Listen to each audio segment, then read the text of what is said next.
but like 2% of businesses you buy fail. But yeah, stuff like that. If you take two communities, if you like one timeline, we split the universe into one timeline. All the hexagons, don't know anything about money, and they sell more than they buy. You go to the other timeline. Everybody learns more about business, more about tax structure, and how to save money, how to make money, how to be secure with your all that stuff. Then people buy more hex and they sell less. And so in that other timeline, hex price goes way up a lot more. The other timeline they probably do too, but probably more when people understand business and they own businesses. Like my plan is to in the next bull market sell just to buy businesses. I'm not. I'm only going to sell to buy businesses, and then I'll use. I'm not going to spend the money on stupid shit. I'm going to spend the like. I'm still going to buy stupid shit and do stupid shit with my money, but I'm only going to do that with the income from my business. Not. I'm not going to just sell and then buy business and that's it. Like or just sell it straight to the stupid stuff. Could not agree anymore.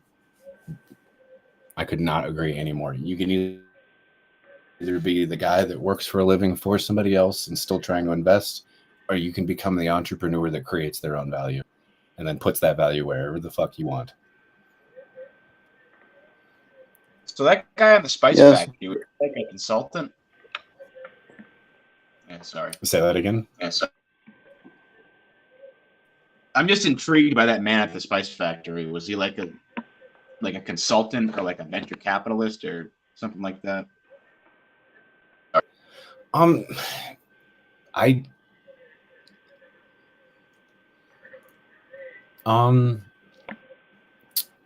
kind of. Kind of. He was kind of a financial advisor, yes. But when I met this gentleman, he was already a millionaire. He was already rich as fuck. Like he was just creating more wealth because he could. And it was easy for him. It's easy when you have money to make more money. It's easier to see what to do when you already know the mistakes that were made and you were calculably intelligent enough to learn from those mistakes that either you made or watched other people make, and then understand where the breakdown was to make sure that that's not something that isn't calculable to happen to you and your structures that you help build. So as far as like him, like I was young, right? Like I didn't really like. That's a very good, interesting question. I never really like got into like the personal side of like those things with him, I guess. Because I mean, I was just a fucking kid, and I mean, I know that I know that he understood the value that he could get from me, right? By putting me in positions to be better at everything that I did. Yeah, that's awesome. Yeah, it was a fortunate thing for me, right? And me and a buddy of mine that I've had, him and I've been friends since we were teenagers. Like we both kind of got that, right? So we both kind of got that same thing from him, and through growing up, like we just kind of became like monsters, I guess. Like unintentional monsters. And I don't mean like in a bad way. I just mean like I said, it would be hard for me to go into a place and just kind of like put my head down and like not say anything and just kind of deal with the bullshit and then just make sure that I got through my day so I could go home and then, not be bothered. It would be tough. Like because of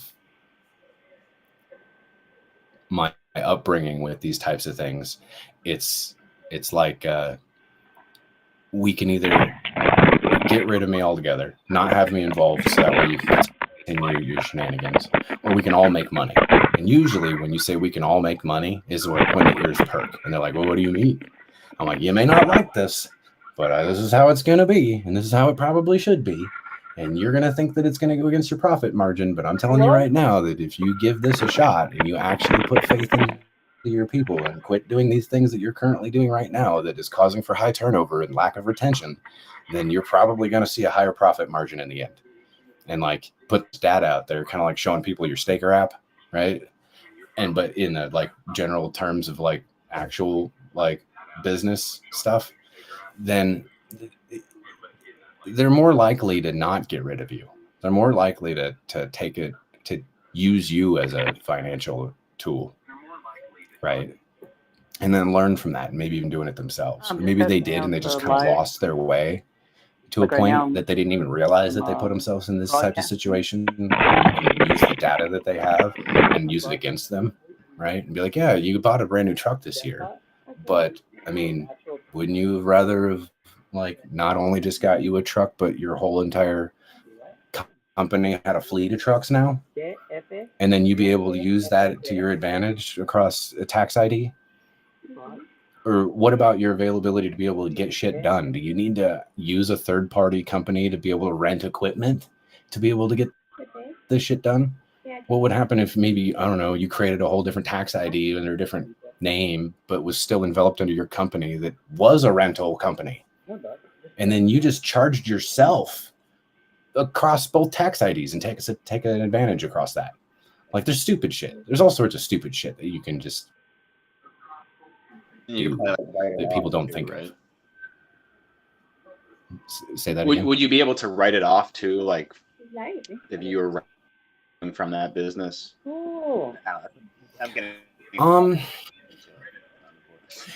I think that yeah, you would be able. The rental company would be able to make purchases and sales of their equipment off their cost basis and be able to take a tax advantage off of it. But the company that was originated the business in the other secondary business wouldn't need to even worry about any of that type of shit. However, the originating business can write into their contract, like let's say you're like a construction outfit, and you get a contract for a hospital to build or a university, or something like this, like $1 million contract or $40 million contract. In that contract, you write in the details of like allocated funds or unallocated funds under rentals, and be like, we require you to also cover $20,000 per month for the rent of this equipment. Well, what if I only had a contract with this one rental company that happened to also be my company? I can literally choose whatever the fuck price I want. And then they just agree to it. Oops. They don't know. They're not looking into those things. Saving tons of money too. Yeah. And I'm also like making sure that I get paid and that there's no contract risk in between me and this other third party. Now I am the third party. I just eliminated them altogether. And most companies don't even think of it like that. They're like, what do we have to do as ourselves to be able to do this? I'm like, no. You can be like 5 entities. You don't even have to just be you. You can be all sorts of things. I'm like, what? You're like, yeah, no, you know what I'm talking about. And they're like, yeah, we get it. Like, it just blows my mind. We didn't think about this earlier. And they're like, yeah, it kind of blows my mind. Didn't either.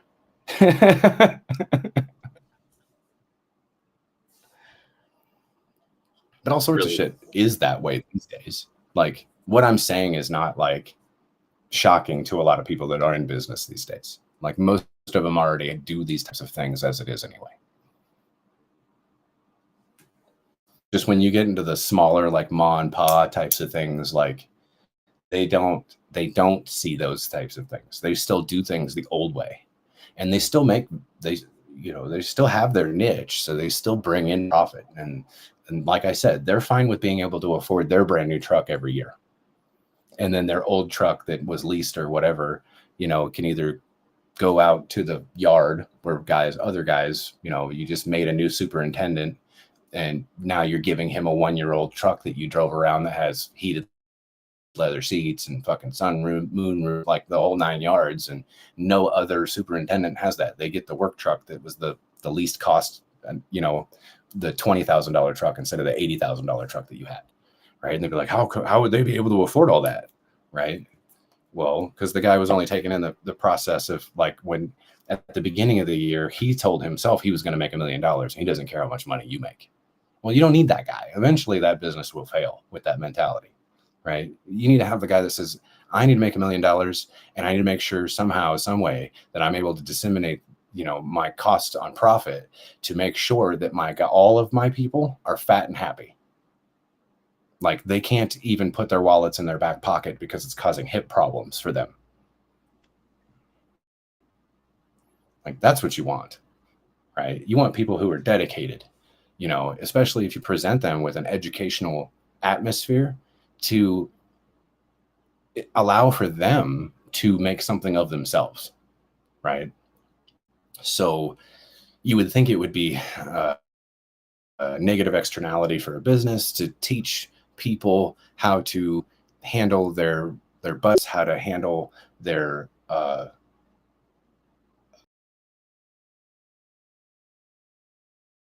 costs on being able to create their own business, doing their own paperwork, covering their own taxes.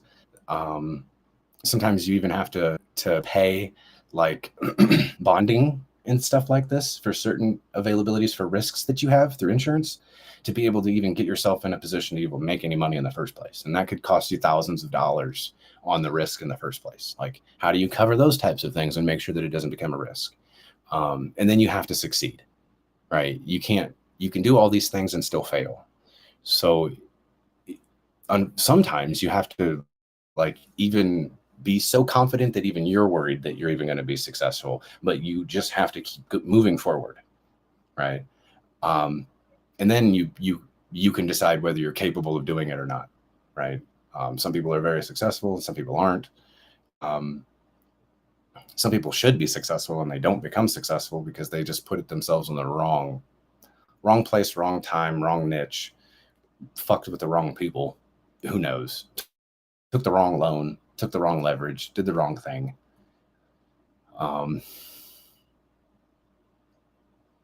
There's so many ways to fuck it all up, unfortunately. Yeah, that's why it's always better to buy one that's already running. Like it's I don't even know how. Jeez, I don't even want to know how to start a business. Well, let's go back to the construction thing again. So if I was to have a bunch of guys that I know that to be able to get some of these places, like a $40 million contract, I've got to hire a master, whatever skill it is, at least have one. And then I've got to have journeymen that are licensed as well, that are at least there at all appropriate times. So would I rather have one master, one journeyman per job that I have, understand that that's going to be an expenditure, like a certain amount of cost that I'm going to have to pay because they have to be paid, and then make sure that all the rest of the people that I have are uneducated as fuck, right? Like they don't have certifications, they don't have any of this, so I could pay them the minimum wage that I possibly can, and then put all the responsibility of any mistakes that happen onto the licensed ones. I could do that. I could make a fuck ton of money, right? And then provide it's a product, but it's maybe not the best one. Or I could make sure, since there's already going to have to be a certain amount of education that has to happen legally through safety protocols and things like this, OSHA, 40-hour, 30-hour things that need to be had. Maybe even like being certified with like life what do you call it? First aid, like having people that are licensed for first aid. People that are licensed to be able to operate heavy machinery, teach them not only that, because that's required, but teach them like their own skill trade, right? Like there's courses that you can take, like college level stuff. And if like I can just go out and become a professor because I'm already licensed for all those things. I can just go take the tests because I already know all the shit, become a professor, and then turn around and start teaching all of my employees, telling them like, all right, Monday through Thursday, you guys work 10 hours a day. So by Thursday, you guys already have your 40, so you're happy. But mandatorily, right? This is going to be the thing, is every Friday, you guys are going to come in during overtime, so you're getting paid time and a half, and you guys are going to get 4 years of education in the next 11 months. And you guys are going to get your certifications. That way, nationally, you guys are like known, right? So instead of you guys go to some jurisdiction and you have to work for 4 years to be able to become a journeyman, that no matter where you go because of the certification, then you can just walk right into a place and it already says that you've already had your 4 years worth of education and you can just get your license immediately and then start your business there. And then all the guys are like, I like that. And I get paid overtime too. And you're like, fuck yeah. Yeah. And so then every single one of my guys gets a piece of paper, gets a booklet that tells them how to be a project manager, how to handle being a superintendent and all the responsibilities that are there. Don't trust the other contractors. Like make sure you get everything in writing.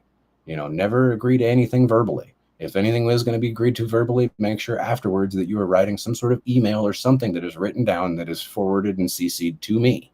So that way we can all see that what's going on is actually going to be documented, right? Knowing about your bonding, your insurance, where you have to go to start your business. What qualifications do you need to be able to get these types of contracts? What type, diligence is also very, very important. What types of tools do you need to be able to get the job done? And it's best to have the things ahead of time as opposed to learning later and going, fuck my next contract. I better make sure that I have enough money to be able to appropriate these tools to my guys to be able to make them work, right? Therefore, the only thing that they need now is just some hand tools, right? And then I will be the one that provides them with the power tools, right? All the Milwaukee tools, all the Hilti shit and all the stuff. They don't need to go out and buy a fucking forklift to be able to move shit around to save their back. That shit's already going to be there waiting for them because I already know that shit's going to be there, make it a lot more efficient, and I'm not killing my people. Right. And then if they decide at any point in time they're done with my shit and they want to go somewhere else, then they can go start up their own business. Right. But the thing is that I would tell them is that you guys probably wanted to go start your own business out of my fucking jurisdiction because I will destroy you. Right. Yeah. Like you don't bring competition to me. You bring competition to them and I'll set you up to be the competition for them. But you bring the competition to me, I'll bury you. And you won't get any work around here.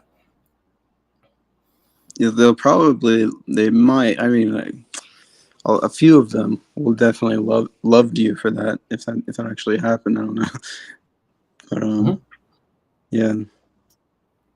I was involved in an industry that was doing those things, and that was employee owned. It wasn't unionized. It was all the guys coming together and deciding this is what they wanted for them. So that's what we did. And there's like 300 of us. Whoa. With like over $100 million evaluation a year. Wow. Not bad. But still, I mean, even with like multiple millions of dollars of evaluation, like majority of all that is used funds, like insurance. And I mean, it's high risk. There's a lot of, the education and all this stuff and being available to do all those things is a high cost. Right. But I mean, also available for the everybody to see you just under the request to be like, where's all the money going? Well, here, this is what we spent now and this quarter and that quarter, and this is how much profits are there. This is what your bonus will be at the end of the year, based off of, the hours that you worked. I mean, not only was it like, you got your 401k and your retirement options, but you also got a bonus at the end of the year based off of, the profits of the entire company. So if the profits was at 30% for the whole year, then you're going to get 30% bonus to your salary, not your net, but your overall salary for the whole year. I mean, if you're making $100,000 and you're getting a $30,000 bonus, 47% tax gets taken out, you get 15 grand, right, out of the whole deal. You're pretty fucking happy about that. Yeah. Pretty happy. But even those things get poisoned after a while, right? Like, yeah, everybody's happy, but I mean, even in the higher up people still see the crunch time coming, and eventually, no matter how good you try to be, it turns out that, I don't know if you guys noticed this, but like a few years back, there was like this turn of where like businesses were using a lot less people to try to pump out the same efficiency of production that they had, and somehow was available to do that, right? Cell phone technology brought you a long ways of being able to communicate immediately, to be able to get the shit that you need. New equipment, new tools, new things available, make it easier for one person to get the same job that three guys could do. So you were able to do that, but now it's happening again, and there's not like new advancements in technology to be able to create those types of things. So it's almost like everyone's getting stressed. Nobody wants to do all this work on their own. Instead of having teams of guys to do it, like in like, okay, the mechanical side of it, you'd have plumbers, fitters, and welders, right? And you'd think you'd need three guys for that. But what do you think happened when I got my certification as a licensed plumber and got my certifications as a certified welder in multiple welding techniques, and then math skills? It meant that I was a one-man show. It didn't mean I had three guys. It means that I was the first one available to be doing the whole thing on my own, to understand the knowledge of the plumbing aspect of it and health to the community side of it, and to be able to actually get the job done no matter what it was they put in front of me. Yeah, It was very that's stressful. kind of And what I it wasn't want to just do with me. programming. I want to get certified in almost like, I don't know, all the major languages. Yeah. Yeah, it's good to be educated. That's for sure. That is for My, sure. my dad had he had a company, and he had some really fucking loyal employees because he did some shit, like really nice shit to people. Like one guy got cancer, and he went to the hospital time, um, and he was gone for a year, and he got paid the whole year. And actually, he was so thankful that while he was dying of cancer, after that year, he still came back and worked. And then when he died, he my dad paid his family a full year after that. So we got, yeah, and then all of the employees saw this, and they were like, okay, I'm working for this guy until I die, basically, and even if it's for nothing. Yeah, that's pretty awesome. That's a great story. Actually, like three things happened like that, almost exactly.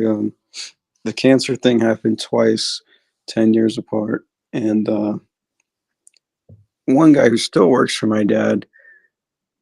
My dad went and visited him in the hospital when he had like an accident, and he he's like talks to my dad every day still, even though the business died.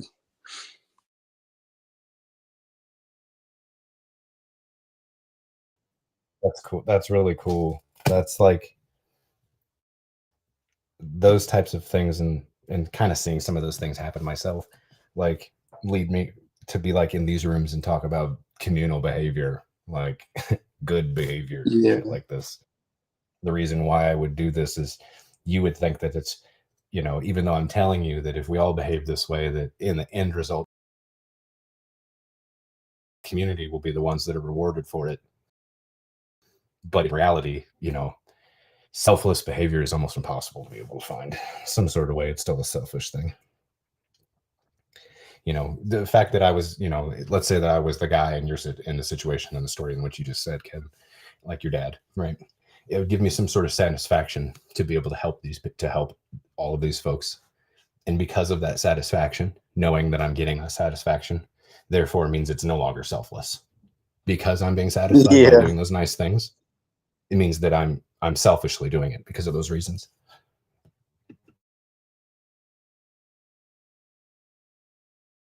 As fucked up as that may sound, everyone's like, geez, just put a shadow over the shine of light, right? no, But in reality, most everything is that way. yeah. It's just it's a cool story, like, and he likes to tell it too. So Yeah, he deserves it, right? it's an honest signal, doing something like that you're a good person. We need more people like that.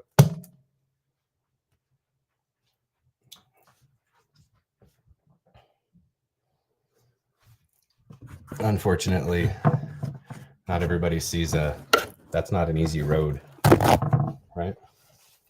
I bet you. I bet you. I mean, well, especially when he didn't know what the outcome was, like it must have hurt doing that. Actually, like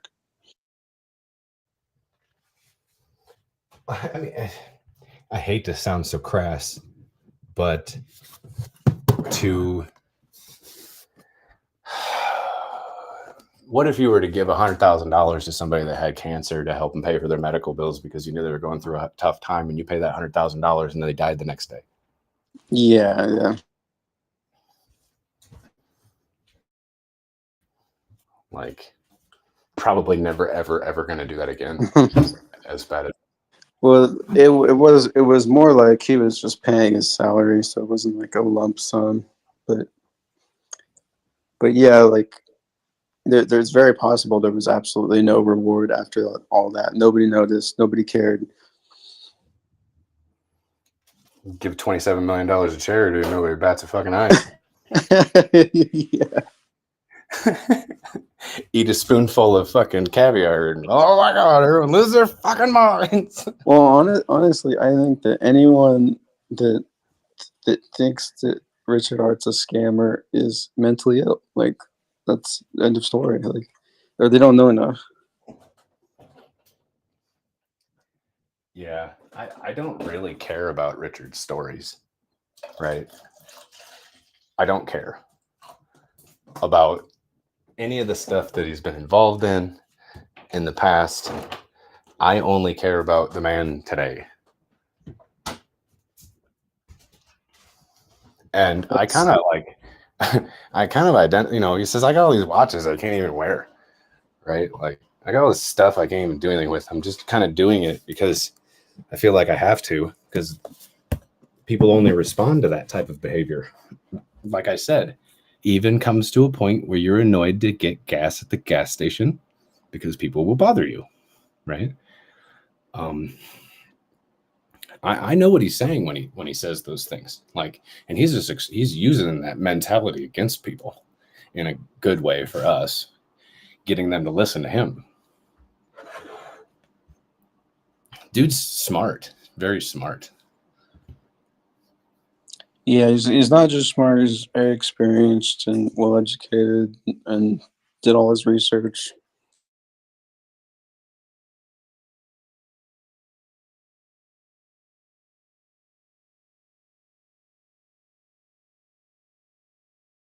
Okay, I guess in a certain way I do kind of care.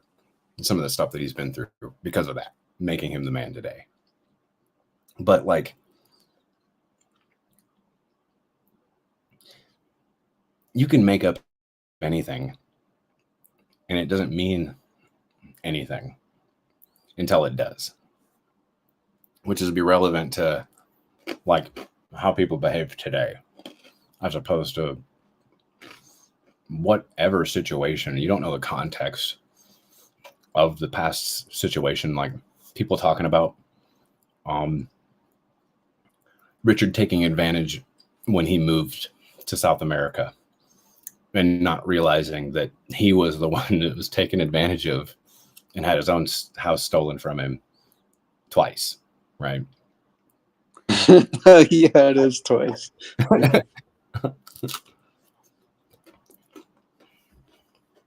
Because it was his lawyer and the thugs.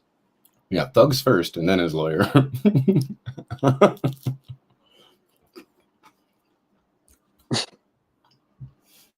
Crazy.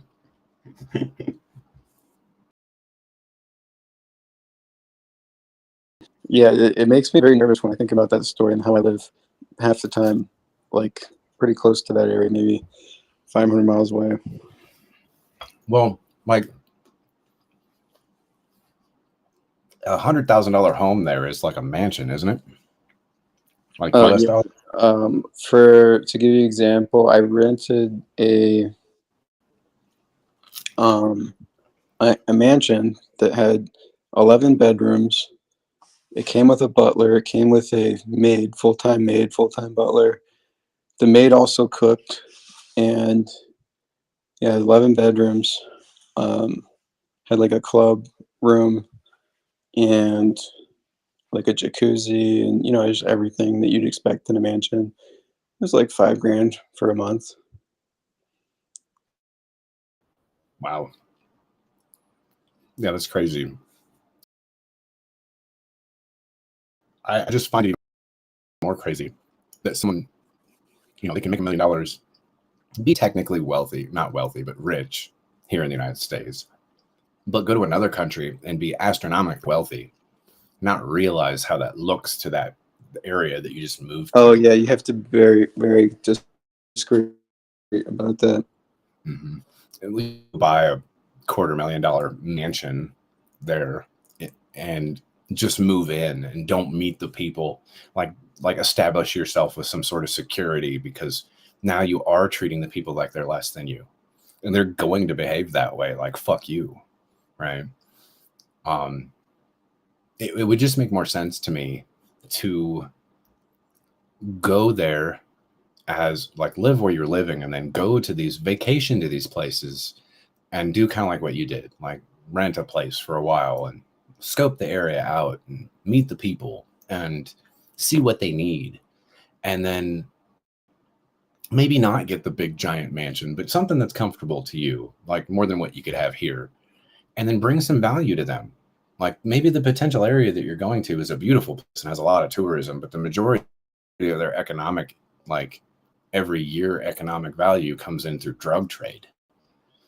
And those families they would rather not have to participate in very risky things like drug trade, or sex trafficking type things. But I mean, they'll sell their daughters, they'll sell their wives, they'll sell their sons, they'll do whatever they have to do, um, because they pretty much have to in certain areas. When you move into that area, you better be bringing a better lifestyle for those people, and be able to protect you yourself and them from the economic structure that's there. Like that's a very uphill battle.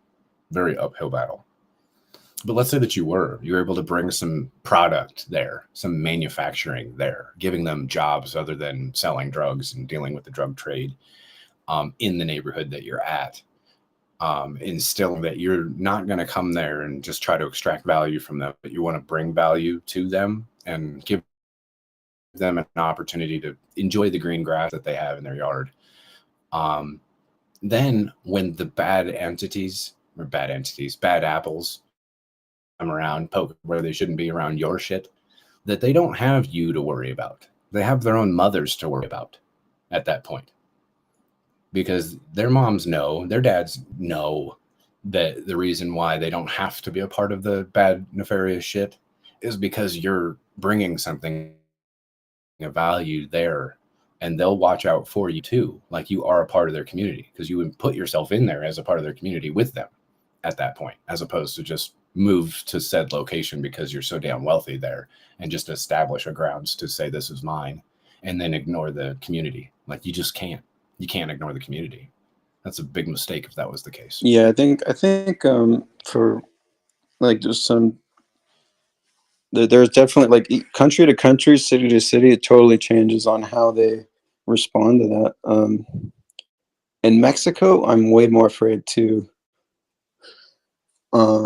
show that I have any money at all. I won't even wear my nice shades in Mexico because I just heard some stories from people, and the police will harass you to get money out of you.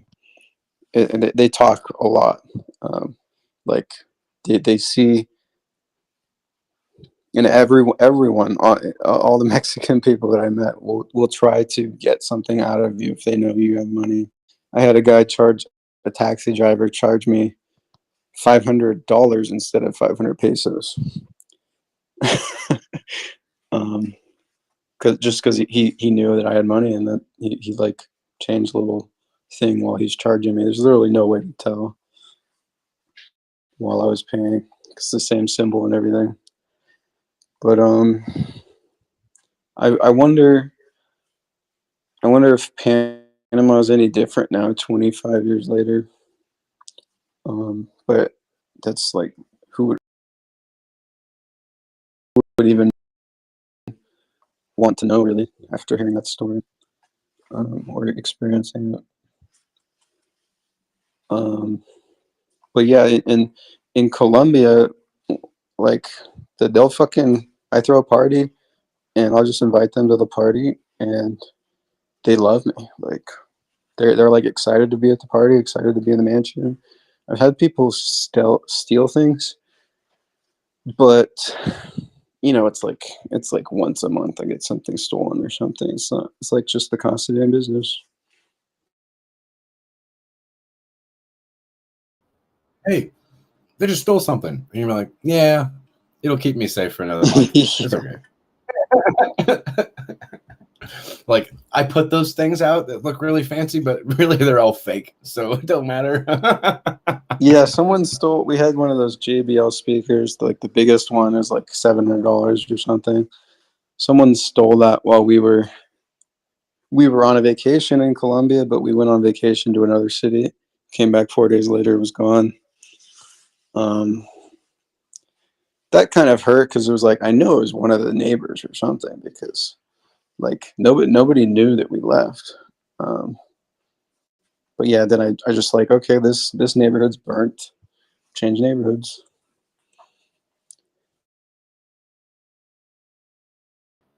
Yeah, pick up your mobile home and leave. Oh, you said mansion. I suppose it could be the same thing. Yeah, I don't know. Yeah, probably. In the United States, it probably will be the case. Dude, there's some nice ass mobile homes out there. I know. It's fucking insane. You even see some cool ass conversions of those types of mobile homes. I don't even know. They're hardly mobile, but you even see turned into some cool ass conversions of like those types of mobile homes. I don't even know. I saw a semi once that was turned into a party bar. You even see craziest looking shit. Some cool ass conversions. Looks like a semi. Of those types of mobile homes. I don't even know. I saw a semi once that was turned into a party bar. Yeah, there's those boxable houses. You could probably that's put it on a trailer. You could probably take maybe a few days to move it. Semi once that was turned into a party bar. You definitely do that. Then they have those RVs. Yeah, there's those boxable. Like you could probably grow when you get there. Put it on a trailer. Have a little motor. You probably take the living room out. Semi ones that was turned into. They even got cooler ones now too. Then they have those RVs. Yeah, there's those boxable. Like they set you could probably grow expand and grow when you get there. Put it on a trailer. Pretty large. You probably take living room out and all sorts of crazy semi ones that was turned crazy. They even got cooler ones. Yeah, actually, then they have those RVs. Yeah, actually, those boxable. They set you could probably grow when those. About time. So, did you see that there's this company? I think it's in South America. Might be Panama. I'm not really sure. Somewhere around there. That they made these homes that they float out in the ocean. And they sit up maybe like 30 feet up into the air. And they are kind of built like a 3-prong fishing lure. But on the top where you would tie the line to it is where the bubble of the home sits, and where the hooks would be are like the stabilization points in the water, right? And they look really cool, really futuristic, like bubble homes that you can buy for maybe $150,000 and then live out there on your own, like away from everybody else. And drone, there's like even a contract that's to this drone company that will fly drones out to you and drop off your food and your groceries and want and all these things, right? Really cool idea.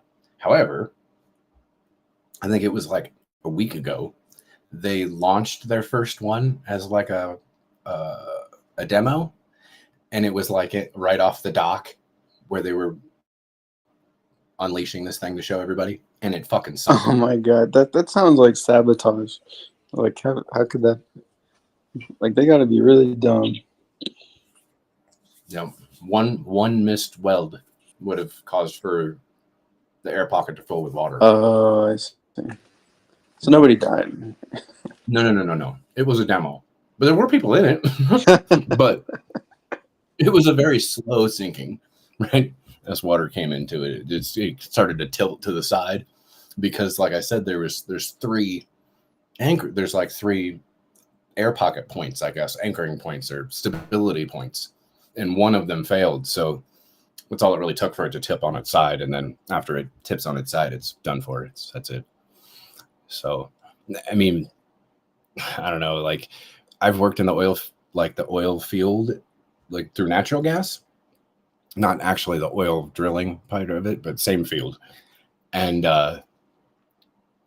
like the amount of upkeep for those offshore rigs for like welding and keeping those things from like leaking and sinking themselves is like a full-time job all the Yeah. time.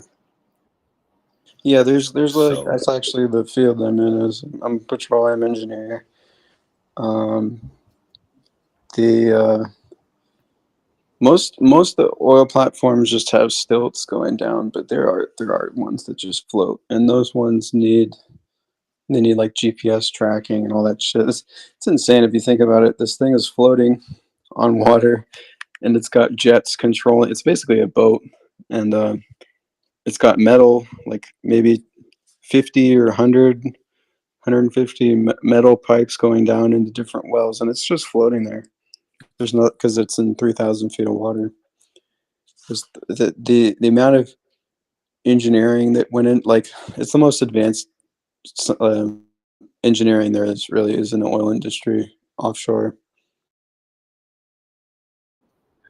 they make rocket science look like child's play. Yeah, there's really not that much money in rockets. Like, I mean, it's a new business, but oil, like it's our lifeblood. Like that's where a lot of fucking money is in oil.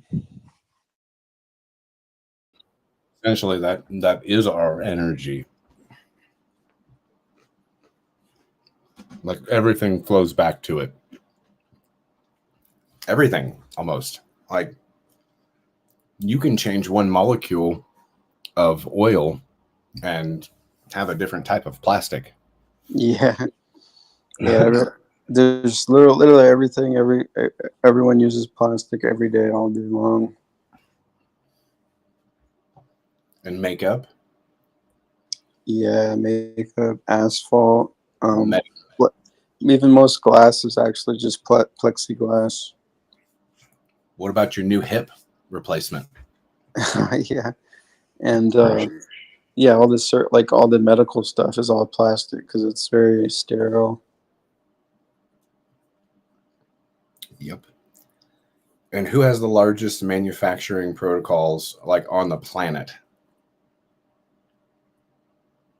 The largest. I don't know. China. Yeah. Who is the United States mostly indebted to out of all countries on the planet? China? China. Who needs oil derivatives in that understanding probably more than anybody on the planet? Yeah, I guess China. Yeah, Yes. they get their oil research. Yeah, everyone gets all their research from us, huh? Yep. Guess who's been holding on to all of their oil and oil derivatives and purchasing it from all the other countries that don't understand these types of mechanics and these types of manufacturing things further than just actual manufacturing, but needing product to actually create things from. Is You it yeah? Oh wow. Okay. Do you think there's going to be a crash in oil? No.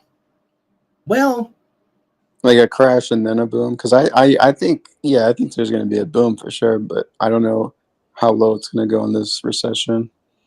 even all the EV technology that they're coming needs to get their energy from burning oil in some sort of way.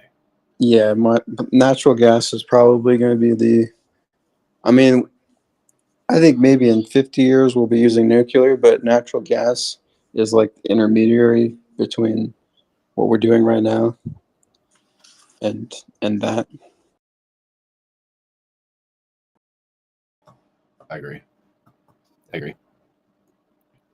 I think that the majority, like being working in those lines, those fields of work, it gives you a better understanding as to the reasons why those things would be so much more possible. It's just more beneficial, like for your profits, cost wise. There's so much of it, like, and because you can't just see it. Like the only people who really know the amounts that are available are the companies who've already drilled or the geologists that already know the lay of the land, pretty much, to say that there's a certain amount there in the first place. So that leaves the public to not know, meaning that at any point they can be like, yep, it's very scarce. There's none left. Well, what? Yeah, And we no, know that. They've done it multiple times. that makes sense. I mean, I know in California we have $5 billion, 5 billion barrels of proven reserves just just offshore of Santa Barbara. That's not that's not all of California. I think that's worth like 1,000 days of U.S. energy consumption or something. I can't remember. Yeah, they've got another, it's like an island. It's pretty much just oil tankers that are completely full up in the North Atlantic that are all tied off together and they just float in the sea up there in like the most non-treacherous parts of the sea, of course, right? And they get patrolled by the new generation of Nimitz class aircraft carriers from the United States, and it has like 100 years worth of Wow. energy there. Like as far as the eye could possibly ever imagine to see, boats and boats and boats and boats and boats and boats and boats and boats and boats full of oil. And Wow. this, I was made aware of this from a family member of mine, a high-ranking official in the Air Force, that when they were telling all of us that we were running out of oil and that was the reasons why the costs were going up to $5 to $7 in some places per gallon, that he told me that it's bullshit and this is why. We have more than enough, and it's a fallacy. It's not true. Yeah, that makes more sense to me than the status quo is that we're shipping it from Saudi Arabia, which does not make sense. But I don't know. I mean, yeah, they are. Whatever they're available to sell at these low costs now, because they're the ones that control the costs, right? If we decide to not buy, then prices go down. If we decide to buy, then prices go to as much as we allow for our demand to be, right? So if they cause for our demand to be lessened by increasing the values, then they can control those types of things. And that means that the cost will go down and then they can go ahead and store more of it and take it from them. And they're going to sell it, right? Bear market style, right? Take it and hodl, take it and hodl, take it and hodl. They're going to have weak hands because they need money because it's the only thing that keeps their economy going. Then they're going to have to keep doing it. A lot of them are Good all day. diplomats. Good day, my friends. What's up, Rich? Yeah, I think To, that actually, sorry, I think actually wanted the entire reason they raised interest rates were because oil prices were too high, and looks like they're creeping back up. Yep. just wanted to say that. Just wanted to say real quick, sorry, executioner, is that this is what freedom sounds like. So carry on, brothers.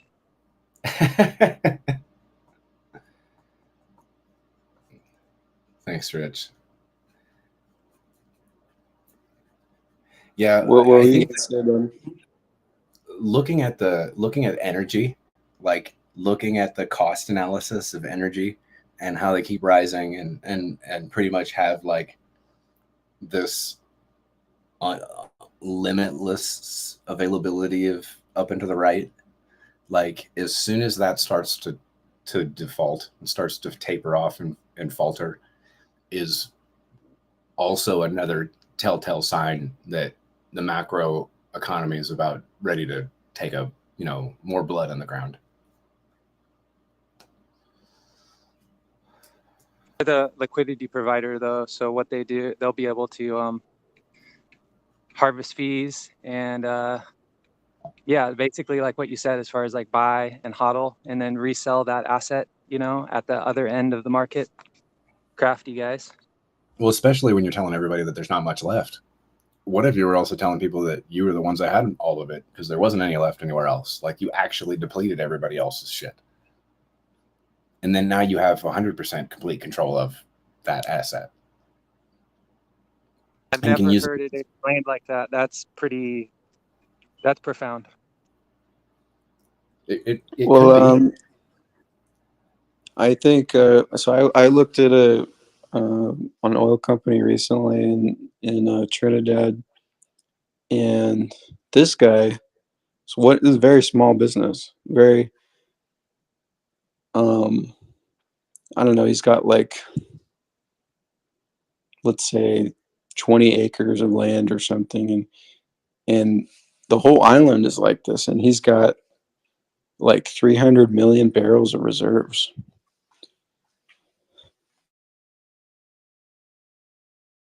That would be worth, like, I don't know, it's just insane. Like that's like I just told you.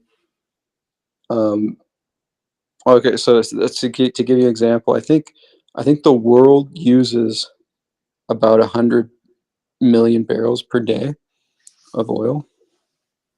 So this guy's got 3 days worth of world oil consumption and reserves on like 20 acres. And this is a small company nobody really knows about. Nobody's really looking at. You ever decided within those 3 days to put them on market, put those 300 million barrels on market at $100 a barrel, he would have $30 billion. Yeah, so the problem is like it takes time. You have to drill the wells. You need financing to drill the wells.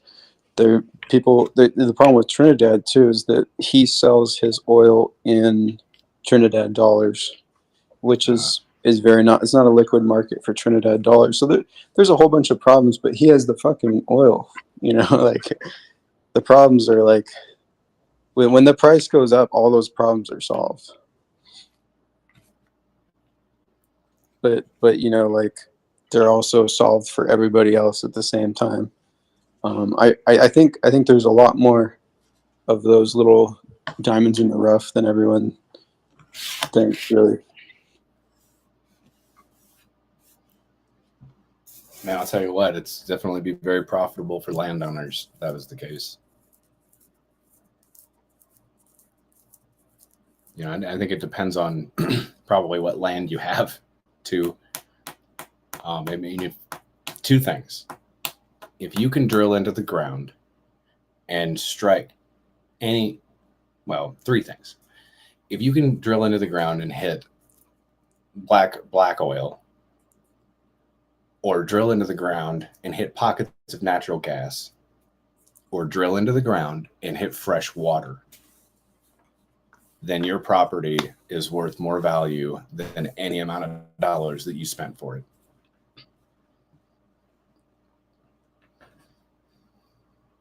Yeah, I'm actually one of the things I'm going to do is with my money in the next bull market is buy oil companies or oil related businesses, or you can buy pieces of wells.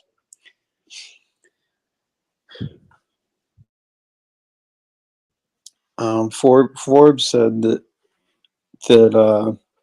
they think the oil price. This was before they raised interest rates, so probably changes a lot, and before there was a recession, but they were projecting the oil price to be $350 a barrel, which is in like 4 or 5 years, which is like 3.5 times what it is right now. I mean, don't you think that kind of falls in line with the the psychology that they're pushing around that you don't need cars. You don't need a car. You should just take a train or a bus or some sort of public transportation that your local government provides for you. Yeah, I don't know. It's interesting. Like it's really hard to say exactly what their motives are because they don't have enough information. But it doesn't make sense that they own oil companies themselves, and they're pushing this. Like some of the biggest pushers of climate change science is the oil companies, and maybe they're just trying to prevent other people from investing in oil while they are. Yeah. that would be smart. Yeah. Because what's probably the most used resource that comes out of the ground? Not probably, but what is? Yeah, oil for sure. Yeah, because like I said, you change one molecule, you have a totally different product. You literally can make hundreds and hundreds of different products from the one resource and use it for energy. Yeah, I mean, if you want and if you want to if you want to grow an oil company or take over an oil company, the best way to do it is use environmentalists.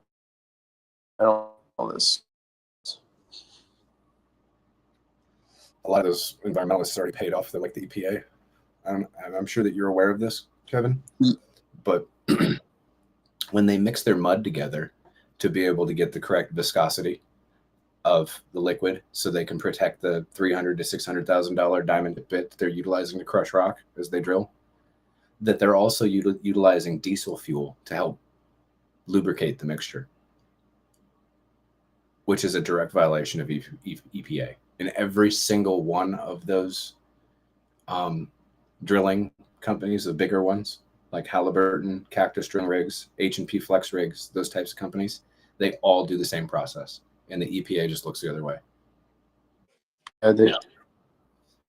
Even us that would have fresh water, like pumped so that way we can take showers, would have fresh, clean water until maybe a couple days after the pit the ground, and you're washing yourself in diesel fuel. Yeah, there's definitely a lot of health problems in that industry. Since we're on the topic of oil, do you mind if I interject a perhaps little known nugget? So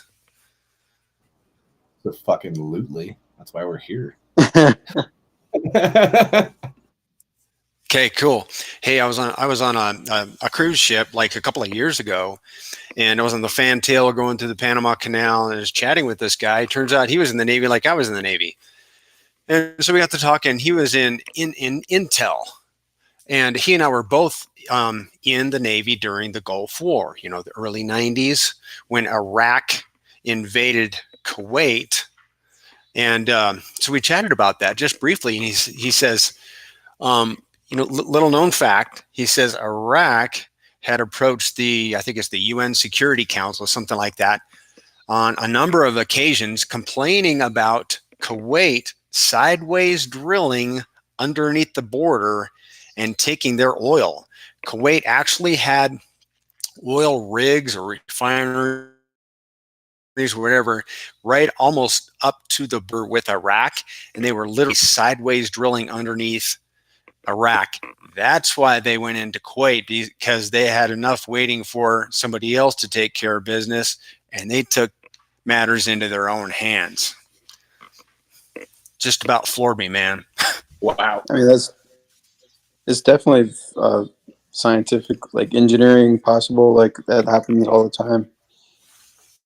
Well, I guess what I was illustrating there was you and I both were led to believe that Iraq was the bad guy. And this, for 3 decades, that's what I believed. I no longer believe that. Oh, wow. Mm-hmm.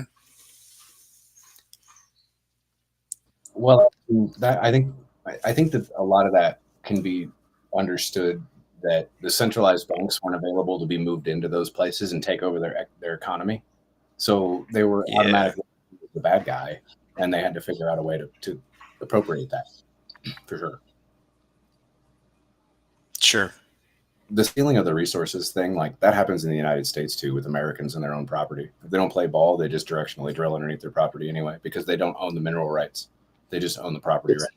And it's almost Well, impossible to actually, you do. When you own real estate, you, at least in the state of Florida, that's where I got my license. You own everything above you and below you. Now maybe, but before people understood those things, like 25 years ago plus, Sure. they didn't know that. in a lot of states, it's separate. Mineral rights and property rights are separate. Especially where they do a lot of that drilling at, like Texas and Louisiana and Arkansas. Yeah, it's nice to be able to sell the land underneath yours if you have no interest in. Yep. And then there was, like, obviously let them drill the holes and then take their holes from them. Like the other countries. They're the bad guy. Oh yeah, let me remind you, they're the bad guy. So it's okay that we steal their shit. Right. Yeah. Yeah, because how threatened are you by them? Really? Like on your day-to-day when you wake up, or you're like, oh my God, Iraq is coming. No. Back in 92, I think it was, when Desert Storm started, right? This is what you're speaking of? Is the Desert Storm? Yes, Desert Shield, Desert Storm, 1991 it was. I want to say it could have been 92. Yeah. That's when they really brought the Apache helicopters into like real world applications. I think they really. Oh yeah, man, the tank busters. They just wanted. Was that the tank? Oh, I was thinking about the A-10 Warthog. Yeah, that's weird. Sure. That was a little earlier than Apache. Okay. But yeah, the Apaches were definitely like, how ominous would that be? They even had availability of deafening their own sound. So like you're just sitting there on a ridge line and you see another ridge line with a valley in between you, and then appears over the other ridge line 30 Apache helicopters that just kind of slowly creep up over the ridge line, and you're just kind of like, oh, what the fuck is that? Oh man. Yeah. Imagine how scared they were. Mm-hmm. Absolutely. And then they were just doing their thing, just living their lives, right? Like when they wake up in the morning, they really were like, oh my God, the Americans are coming. They're going to give us from. No. Yeah. Yeah, that's the war's the setup, man. Like this whole thing with Russia and Ukraine. Well, the media again is driving us into what they want us to believe. And I don't watch the news, but I get enough sense from just the people around me that I'm guessing that the media is driving us to believe that Russia is the bad guy in this instance. So guess who is probably the bad guy? If you wanted to, because there's always like blame in war. I'm guessing it's Ukraine. I think they're getting what they had coming.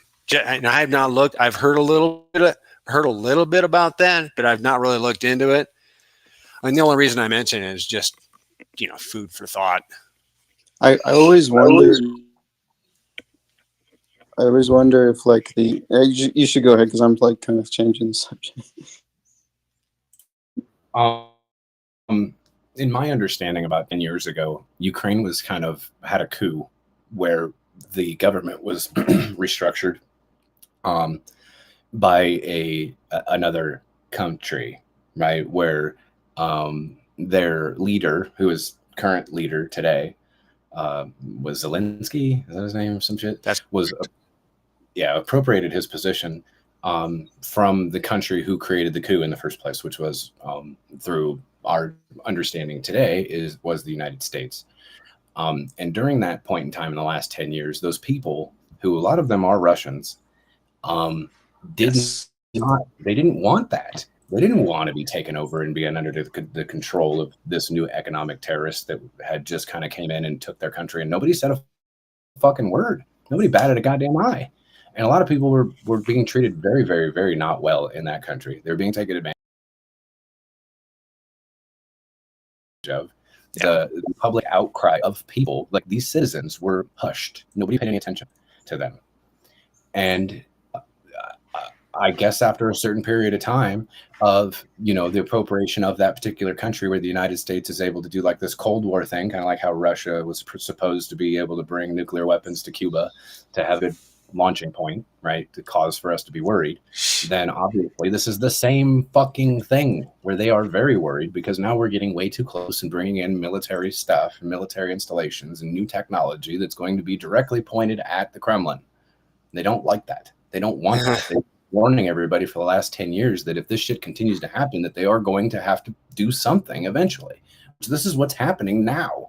And now all of a sudden that it's happening, the media wants to be like, oh, it's because of all these other things. And be like, no, motherfucker. Everyone that has been paying any attention to this knows that this has been coming. And all you need to stop doing it. Stop pushing your narrative to try to take over their economy and ruin their availability of being able to be prosperous, because you know the only thing that they have is energy production.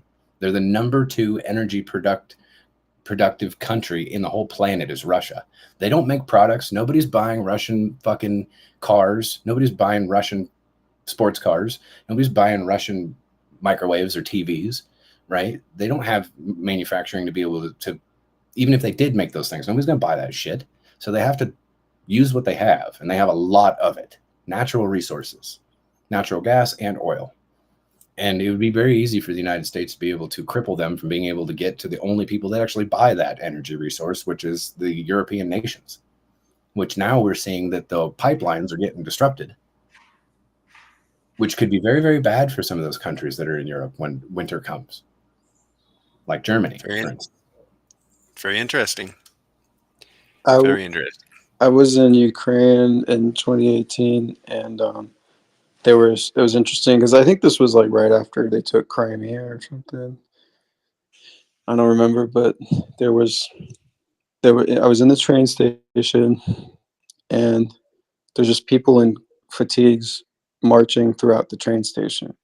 But the weirdest thing was there was a shop in the train station. Like, you're walking from the main area where you buy the ticket over to the train, and there's this shop that's like 6 feet by 6 feet in the center.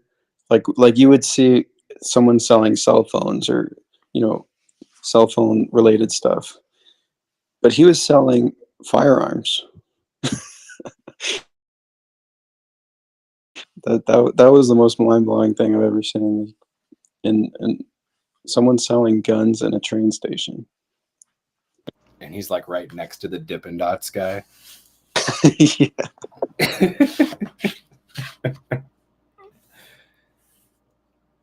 Crazy. I mean, I guess it's not that crazy. It's not that crazy. There's third world countries out there that are handing AK-47s to 7-year-olds and teaching them how to execute people. Like, Yeah, this is like if you saw them selling guns in Grand Central, or what's the name of that train station in New York or whatever. Like this was in Kiev, the biggest train station there. And they're just selling guns. It was weird.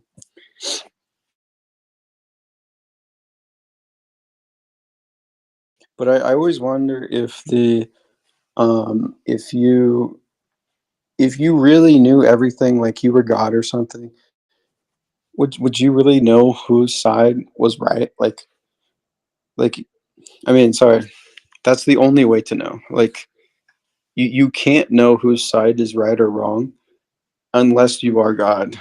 Like, so my default position is self-defense, or I don't, I don't, I'm not going to fucking war. Like, I'm not going to go fight somebody else's war. I don't know if you're the right guy or the wrong guy, because there's definitely things that you aren't telling me, even if you're right or you're wrong, and I can't, evaluate whether those are things are actually right or wrong. So I'm just gonna leave. I guess in that point of view, then those who say that they're right would appoint themselves as God. Yeah, that's true. Yeah. Therefore, you can't trust them. Yeah, so it actually they're probably both wrong, you know? Yeah. And in the reality of it, that's absolutely true. Because in the eyes of a national hero, could be the eyes of the national terrorist. It all depends on which side you're on. Yeah, so And like it looks like Russia's doing this in self-defense, which kind of, you know, goes in line with what I was saying, like self-defense or don't participate. But at the same time, like, what if Russia, like, well, there was this whole scandal about Russia interfering in our election. What if they did? What if they just want us to think they're doing this in self-defense? Like, like it's such a mind fuck. Like, there's the only way to actually win is not participate. if you go back to like the Marxist agenda to be able to manipulate and take over a country through the education, communism, through the guise of democracy, then I guess that would be in a direct align that is the Ghazi movement.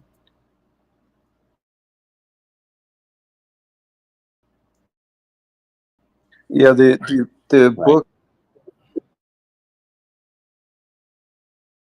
that Charles Charles Chomsky wrote about, basically it doesn't matter what the people think, it matters how they act. So they'll tell you, you know, and this is basically like he just explains to you how propaganda works. They will tell you anything if it changes how you act, and you know, whether it's like vaccines or masks or climate change or gender changing like surgery. I don't know, like that. Unless you have all the data, it's impossible to know what they're trying to actually do. But they're trying to change how people act by telling them crazy shit. Well, a good example, I think, also, Kevin, would be that PayPal thing. Yeah, Them for sure. testing the waters, seeing how people will act, and then turning face like, oh no, that was an accident. Like, we're supposed to believe that through their terms of service agreement that they didn't hand it over to a bunch of lawyers to proofread the motherfucker before handing it out in the very first place. Really? I doubt it. There was no mistakes made. Can you fill us in on what happened with PayPal? PayPal released a terms of service agreement where generally most people don't read it. And if you were to agree to it under the terms of under a certain date that this was going to be applied, that if you were to in any way be accused of spreading misinformation, that your PayPal account would be charged $2,500 for every infraction that you had. So obviously somebody read it. Somebody actually highlighted it and posted it to the public that, you know, this is what their terms and service agreement is actually saying, that they're going to take away your availability to think freely and have opinions based off of them telling you that that was considered misinformation. Right? Imagine the whole COVID thing when everyone was getting kind of hushed and shut down all over social media because there were people that said that this shit is dangerous and you shouldn't just willy-nilly go into these types of things, changing your own DNA structure to try to fight a virus. And then it could be very, very bad for you. And then now all of a sudden they're going, it's very, very bad for you. We shouldn't have done that. Right? But before it was misinformation. But now it's become to be proven logic. Right? Well, more and more as more people die, unfortunately. It's a sad fucking thing, honestly. That whole thing is really sad. However, this is the life that we're in today. As soon as people got a hold of it, there were millions of PayPal accounts that washed away. Like, people stopped using them and they knew that they fucked up. And because of, like what Kevin said, the way that people were acting, they told you this. Because of the way that people were acting, they had to pivot and tell people, they had to tell them whatever it is that they possibly can to try to mitigate damage.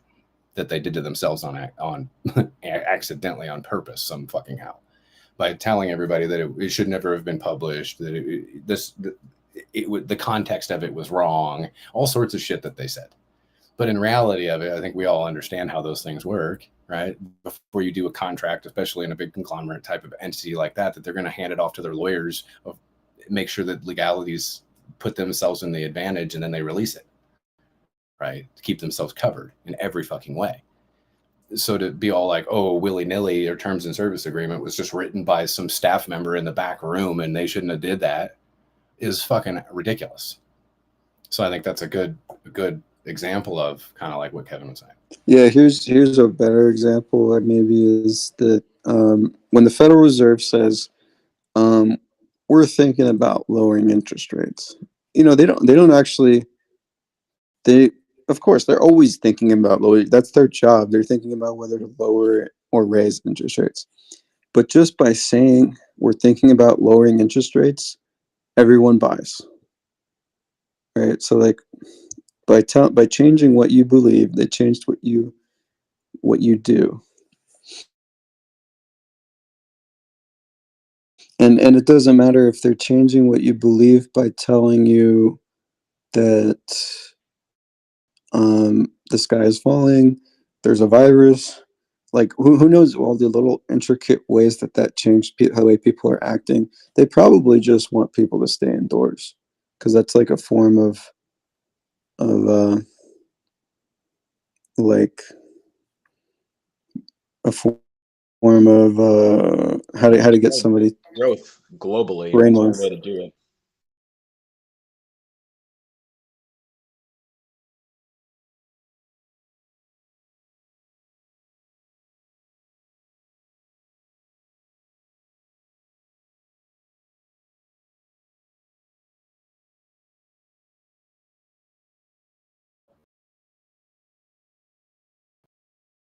Yeah, I think even during the good times that people are already afraid of their potential failure. And then so it may cause for people to understand the risks that they're taking when they decide to be an entrepreneur, right? To capitalize on capitalism, which is the only way to win, mind you, guys. If there was any golden nugget when you live in a capitalist society, the only way to win is to become an entrepreneur. However, these days, that success rate is lessened by a factor of X's, not percentages, because everybody's scared. If you can become an entrepreneur, and this sucks to say this, but if you could become an entrepreneur and provide people the availability to be comforted in their fright, then you will probably be successful. I hate to say it, but that's probably more true than even I understand. Was that I missed it? Can you say that one more time? To manage your risk in a good time is still risky. To manage your risk in a bad time is exponentially risky. Is pretty much what I'm saying. So if you know that it's exponentially risky because of confidence, lack of confidence, people are scared, then if you can capitalize on people's, the scared that people are, if you can provide them comfort with whatever it is that you're producing to stay scared, like, I don't know, an Amazon that allows for you to stay home and not go to the store where there's random people that one time 10 years ago, there was a shooting at a mall and people are still scared about it because every year they have an anniversary for it. Right? Well, what if I allowed for you to not have to go to that mall ever again and you can still get all the stuff that you wanted and not be scared? Would you rather take the risk of getting shot because 10 years ago something had happened? I'd totally use that against everybody and profit off of people's fear. Yeah, that's what happens to the normies because they can't think for themselves. So they basically just falling into the trap that's easy for us to see, but for the majority, they can't see it. Yeah, and then it causes for us that can see it to participate in the the bullshit. I guess, right? Because that's where you see a profit margin there. Like, are people scared enough yet? Can you scare them anymore? Well, fuck yeah. Hell yeah. Certainly. Absolutely. Why not?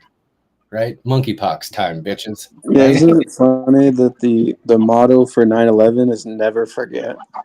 Like, could you instill any more fear with that motto? Or how about this? Even worse. What if you did forget? Now you're patriotic.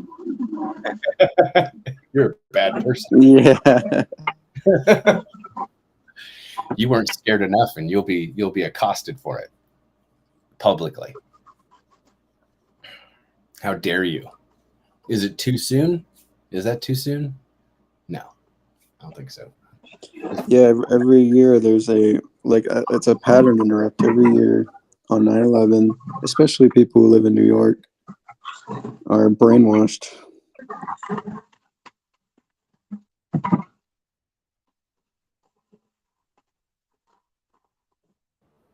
You can't avoid it, no matter whether you're in New York or you're in the middle of Kansas somewhere, or New Mexico, or it doesn't matter where you're at in this country. Like, you can't avoid it. Every social media, everything, every new thing is like celebrating, bringing back the horror of this whole entire thing, the acknowledgement that it happened again, and then the perpetuation of all the fallout of, was it a government thing? Was it the conspiracies, all the stuff?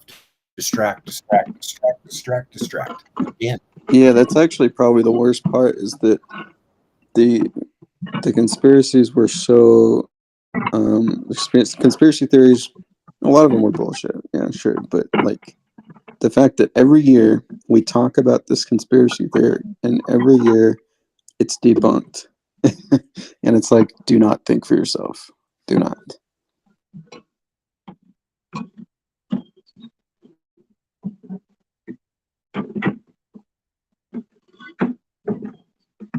Hey, Rich, what are you doing? Why don't you fill us in on what we're listening to?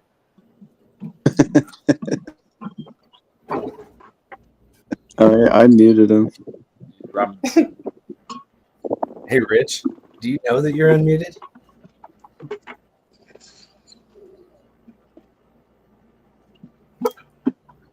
Nope, he certainly doesn't.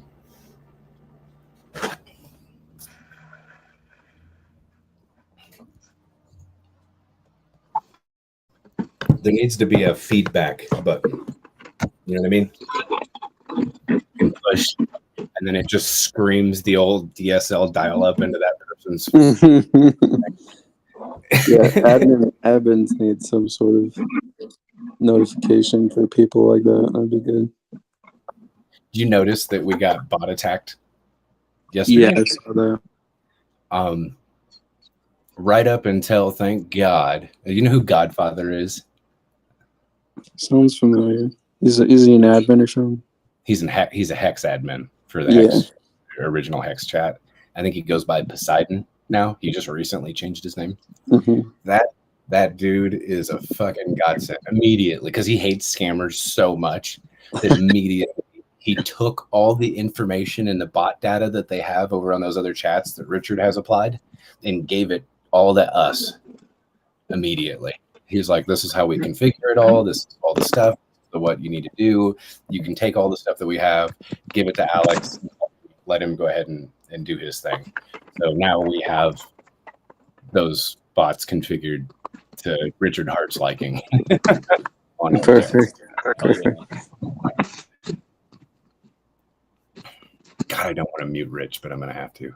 Oh, I forget. Oh, I'm so stupid. I could have just muted him in the first place and then unmuted him, and then he's just muted and he can unmute himself.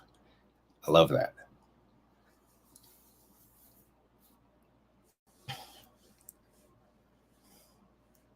Yeah, that was crazy. I don't know why. I don't know why that happened. Like, did we get listed on something? Did we get listed somewhere?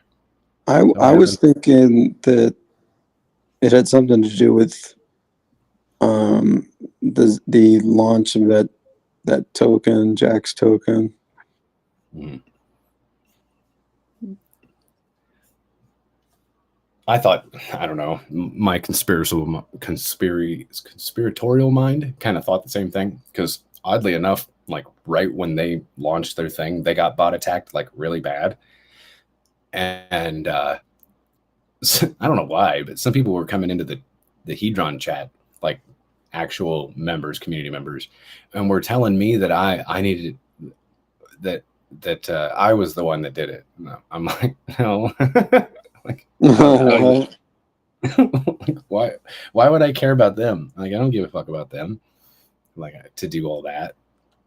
I believe that you call it like an onslaught attack. Really, it's just to feed the screen with a bunch of entries. It has nothing to do with actually like trying to scam anybody. It's just to stop them from being available to communicate with each other. Like, we used to be able to do that off of an IP address and nuke somebody's IP address with an onslaught attack through their Yahoo Messenger or their AOL Messenger, or I believe they have ICQ at that time as well. Oh, wow, I used to use that. Yeah, where you can use a third-party program that anybody that speaks, that you can dive right into their IP address and then kind of like lock it down. So no matter what they do, every time they turn their computer on, your computer attacked their computer by sending multiple millions of emojis and like comments and letter A and all sorts of words, and just it never stopped. So they would never be able to use their computer or any other stuff ever again until you stopped it from happening yourself. It's funny. Must have been like 2002 or something. Yeah, somewhere around there. I think I still would have been my late teens, 18, 19. Yeah. Yeah, because I remember talking to like my first girlfriend on Instant Messenger. Ooh, back in the days where that was taboo. Yeah, I was like 8th grade or something. Yeah. I remember back in the day, like telling anybody that you met somebody online was like totally taboo. Oh no, I just got this girl that I went to school with. I got her Instant Messenger. And then I teased her and she like took it really seriously and never talked to me again. She offed herself. No. I don't know why I decided to just be that way about it.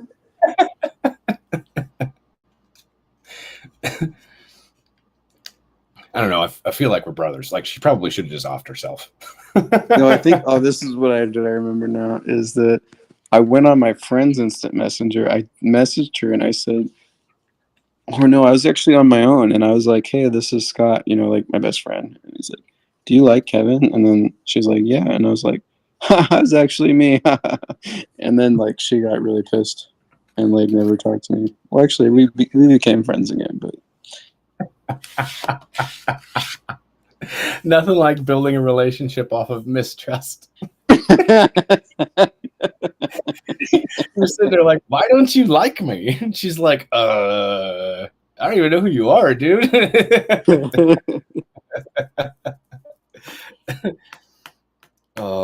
Forever that girl was like, internet? Nope. I don't think so. Dude, funny enough, she does not have a Facebook, and it's like 2022, so.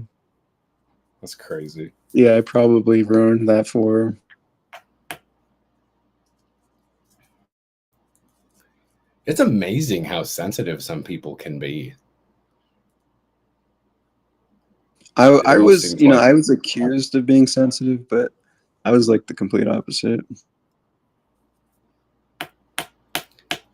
I think that some people get defensive attitudes mixed with sensitivity. Yeah, 100%. I mean, and sometimes it is an emotional response to be defensive, but not all the times. Sorry, I'm packing a cigarette. Sounds like I'm tap dancing.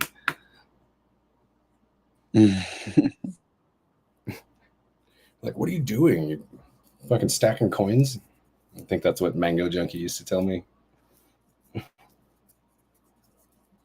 Yeah, I think my problem was that I was always overly empathetic, and then I would expect the same empathy in return, and then I'd be like, why aren't you doing it? And then I get mad, and they'd be like, you're sensitive. But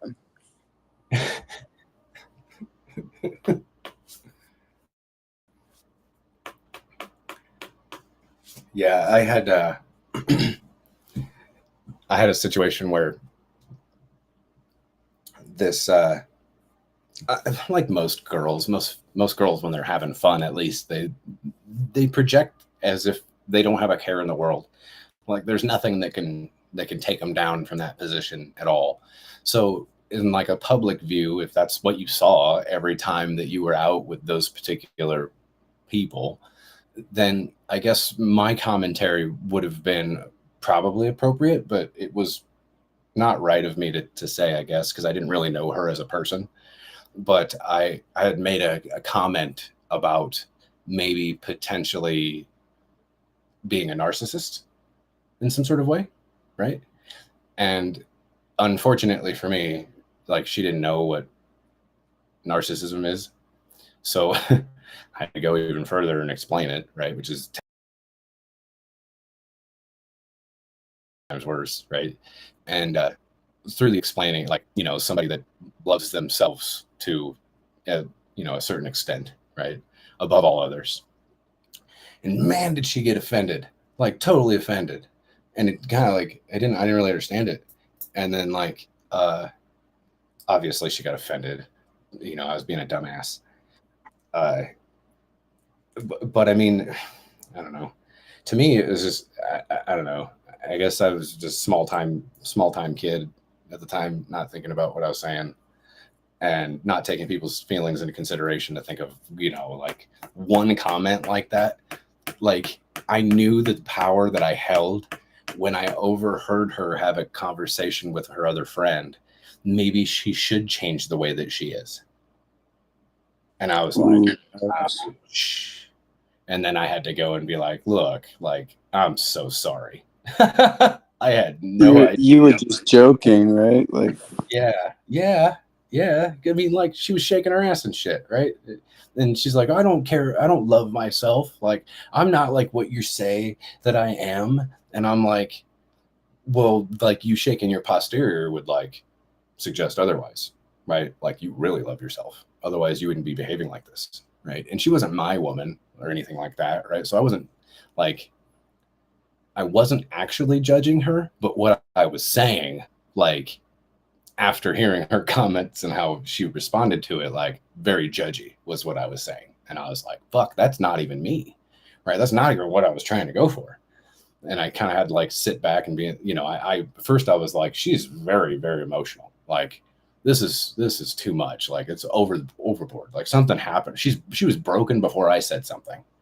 Right. Is what I immediately thought. And then her questioning like her whole existence to her friends after that, yeah, I was like, I just broke this girl. Like I just yeah, right. And then I had to be like, look, you know, I had to double back and be like, you're not this, like you're a very beautiful girl, which she was, and like you're all these other things, and whatever I said shouldn't affect you like this, and I'm so sorry. Right. And even I could, even though she accepted my apology, I could tell that she fucking hated my guts. Right. Like there was nothing I could have said after that, that she, you know, now forever, no matter what happens, she's going to have this poison in her mind. And there's nothing, no apology is going to change that. Right. So I think that she did. She like, from that point on, she changed. Right. For how long, who knows? Hopefully not. Hopefully she still went back out there and woot sauced it up and shook her little ass as much as she possibly wanted to.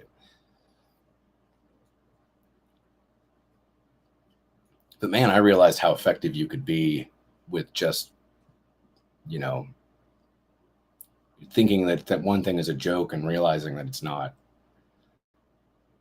yeah. I think when guys are especially going through puberty, they have no self awareness of how little like they're extra comfortable in almost any situation, and then women are kind of like the opposite, like super uncomfortable in almost every situation. That makes a lot of sense.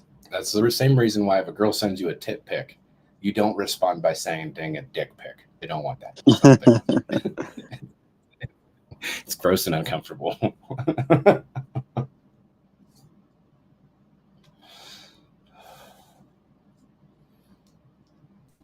God, I don't know. I don't. It would be tough to be a female in these days, I think. What happened in here? I go away for a minute. We were talking about war, and now we're talking about women. Yeah, it's a tough uphill battle for those creatures. Dad said women are put on this earth for one purpose only. What's that, Dad? And he says for amusement purposes only. That's in the Bible?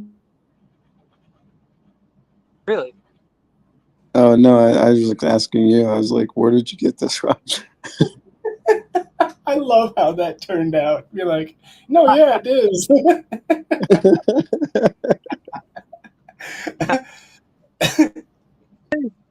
It's in the Bible of Saint Rich. Have you read that one? It's new excerpt. That's funny that you say that because I have a beard that's very long. I haven't cut it for 5 years. The prophet of But Saint I Rich. kind of love that part. You know, Alex and I could definitely hang out as bearded brothers. That's funny. A lot of us have beards. I think it'd be funny that if like all of us actually did go to a meetup, how many of us would all look like actually related? Lost tribe of truthers. That word is even tainted. That's not the right word. Oh my god, that word, like that word, like it's a dirty thing to be a truther. Like holy shit. Yeah, it's almost like woke. Not quite as bad. Yeah, I think we're kind of piercing through the veil in the last few years of all the propaganda. Finally, I was fortunate enough to come across this crypto called Library Coin, and it was associated with what's now Odyssey. They rebranded from Library to Odyssey, and it's a completely decentralized. Well, it's better than YouTube. I'll leave it at that. I don't actually know like how decentralized it is, but it's not gate kept. Algorithms aren't blocking you from seeing certain things. There's a lot of stuff you wouldn't hear in other places or that would get banned on YouTube. It's called Odyssey. Yeah, I was thankful for that. It definitely opened my mind to some things. But really, it's like seek and you shall find, and it's not obviously just through usually not through videos. It tends to be more through audio, like what we're sharing in here, or even, the written word.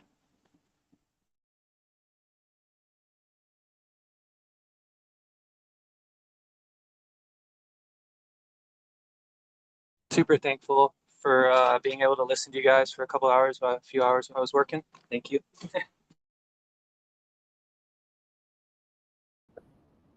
You're welcome.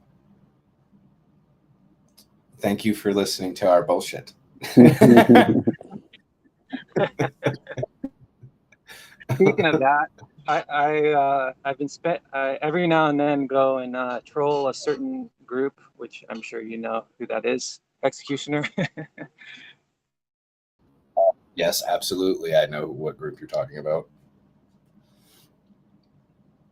They deserve it.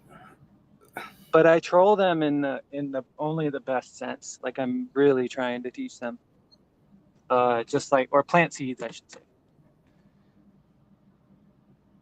There's only a certain amount of an aura that I can handle where you could walk into a room with a flashlight, the brightest flashlight you have, a dark room, the darkest rooms with the brightest of lights, and do your best to try to shine that light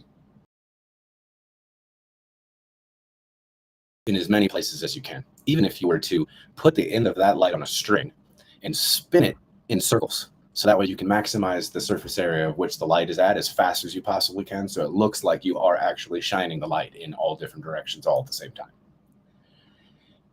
And sometimes people will come and put their hand, they'll stop you from spinning the light, first of all, and then they'll put their hand directly over the light as well. And that's how I feel that room is. Wow, that was very well said. You painted a picture, and it's clear.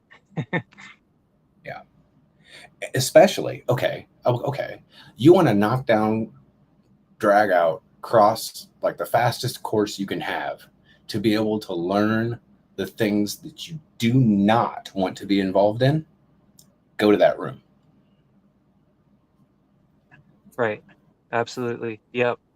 I think it is good to not secularize yourself, right? And like put yourself in in different kind of situations that you're not used to, and even especially when it comes to like social circles, I think a lot can be learned by just observing, so yeah, that's like If, know your enemy kind of, and it's like the proverbial enemy almost. well, if I knew that I had the opportunity to walk into the dark room with my one flashlight and actually be able to hand out flashlights to the other people where they'll actually try to spread the light themselves, then that would be promising. But the availability of darkness in the hands that are covering the lights is just more there.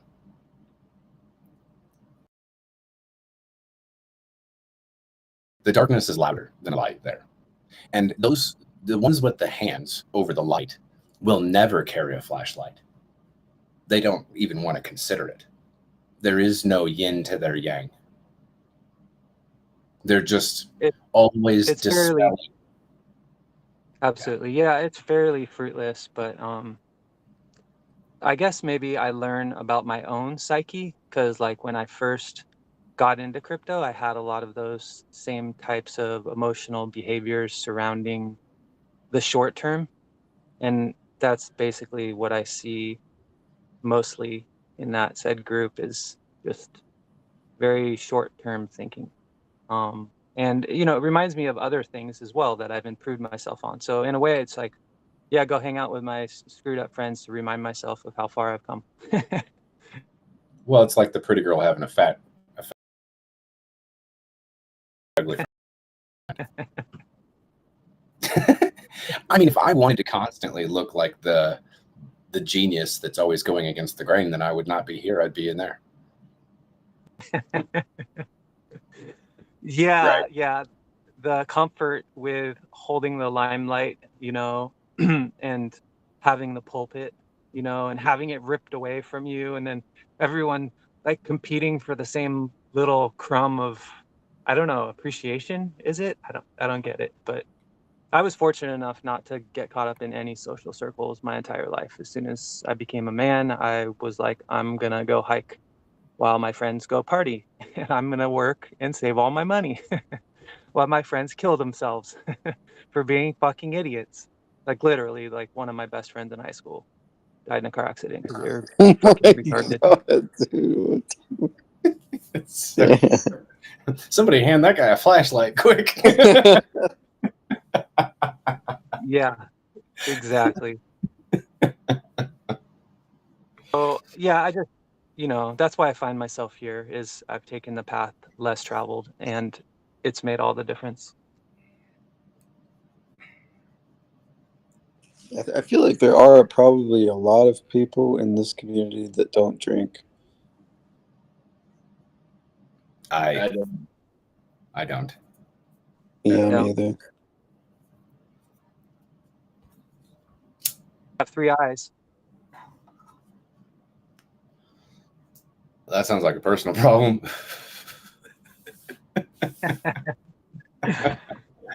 Yeah, I mean, I'll from time to time, if it's like a celebration, I'll drink, and I'll do it socially when I'm like very connected with the people. and there's very high vibes. Now, the thing I think went wrong with alcohol is it no longer was done in small circles.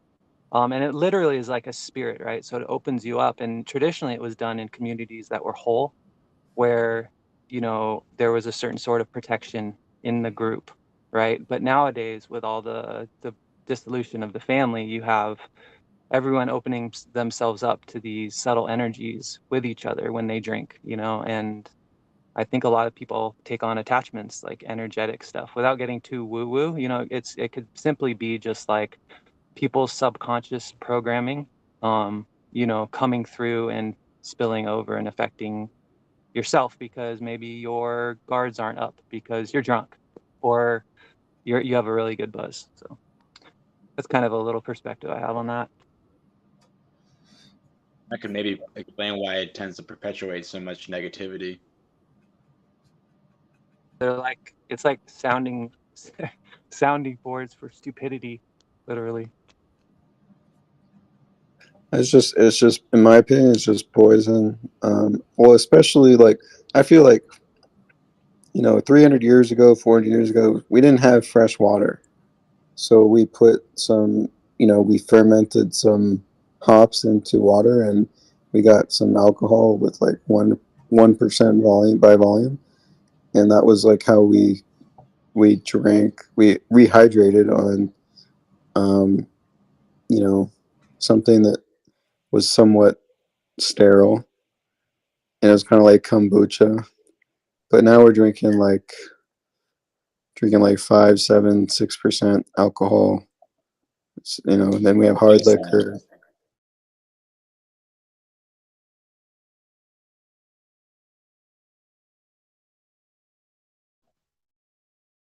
I do drink kombucha sometimes. I mean, it is fermented, so it does have some trace amounts of alcohol, but it's not Actually, very much at all. my favorite drink actually is like Heineken Zero, which has 0.0% alcohol. It's not even like O'Doul's has like 0.5% or something.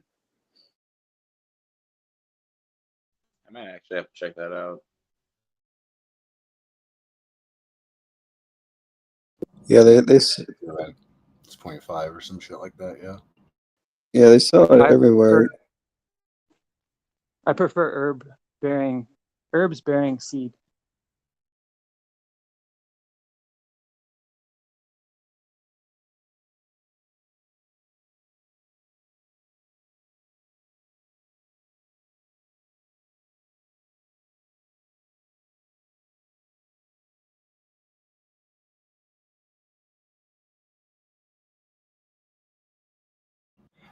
I don't know if you guys know this, or if you guys are paying attention to the run chat, but in I believe it was the last RH Max video that had cryptographics on it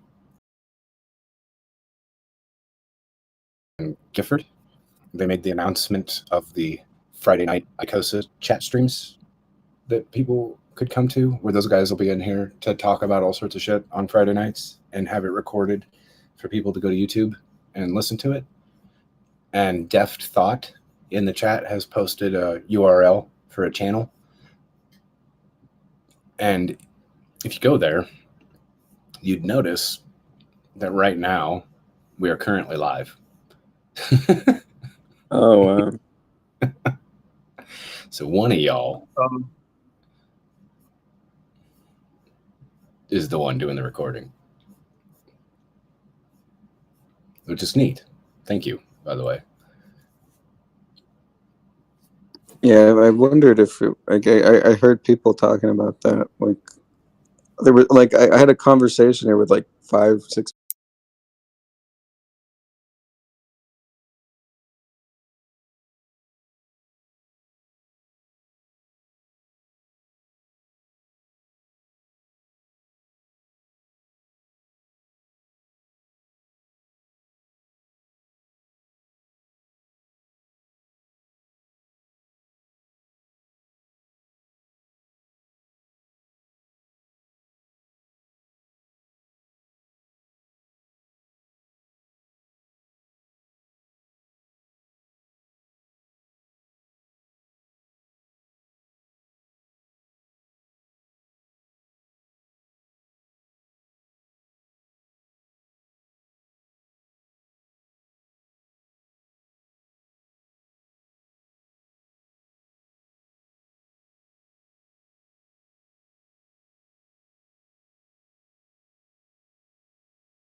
So yeah, I think that the community will appreciate, being able to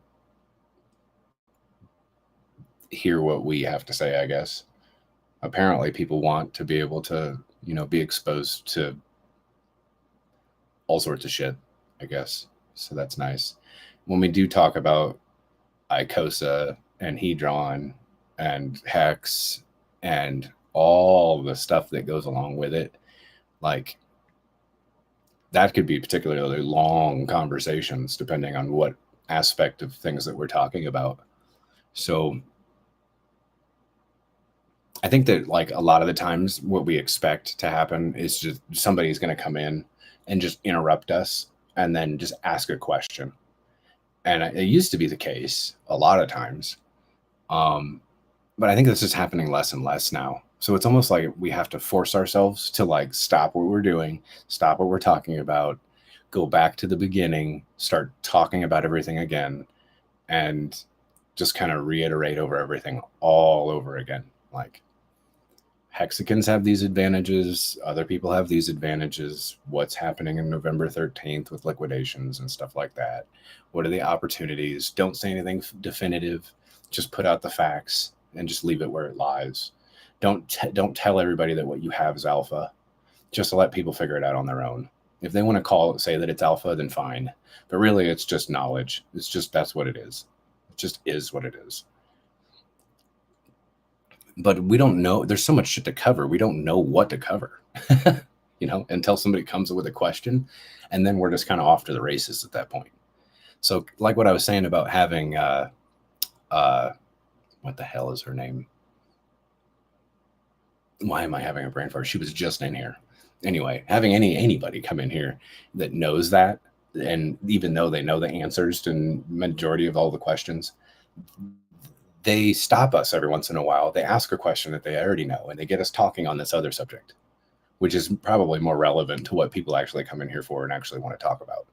And probably should be my job to do, is to stop everybody from, stop participating in all the other conversations and try to direct everybody right back into the crypto world and why we're here and what we're doing and all that, right?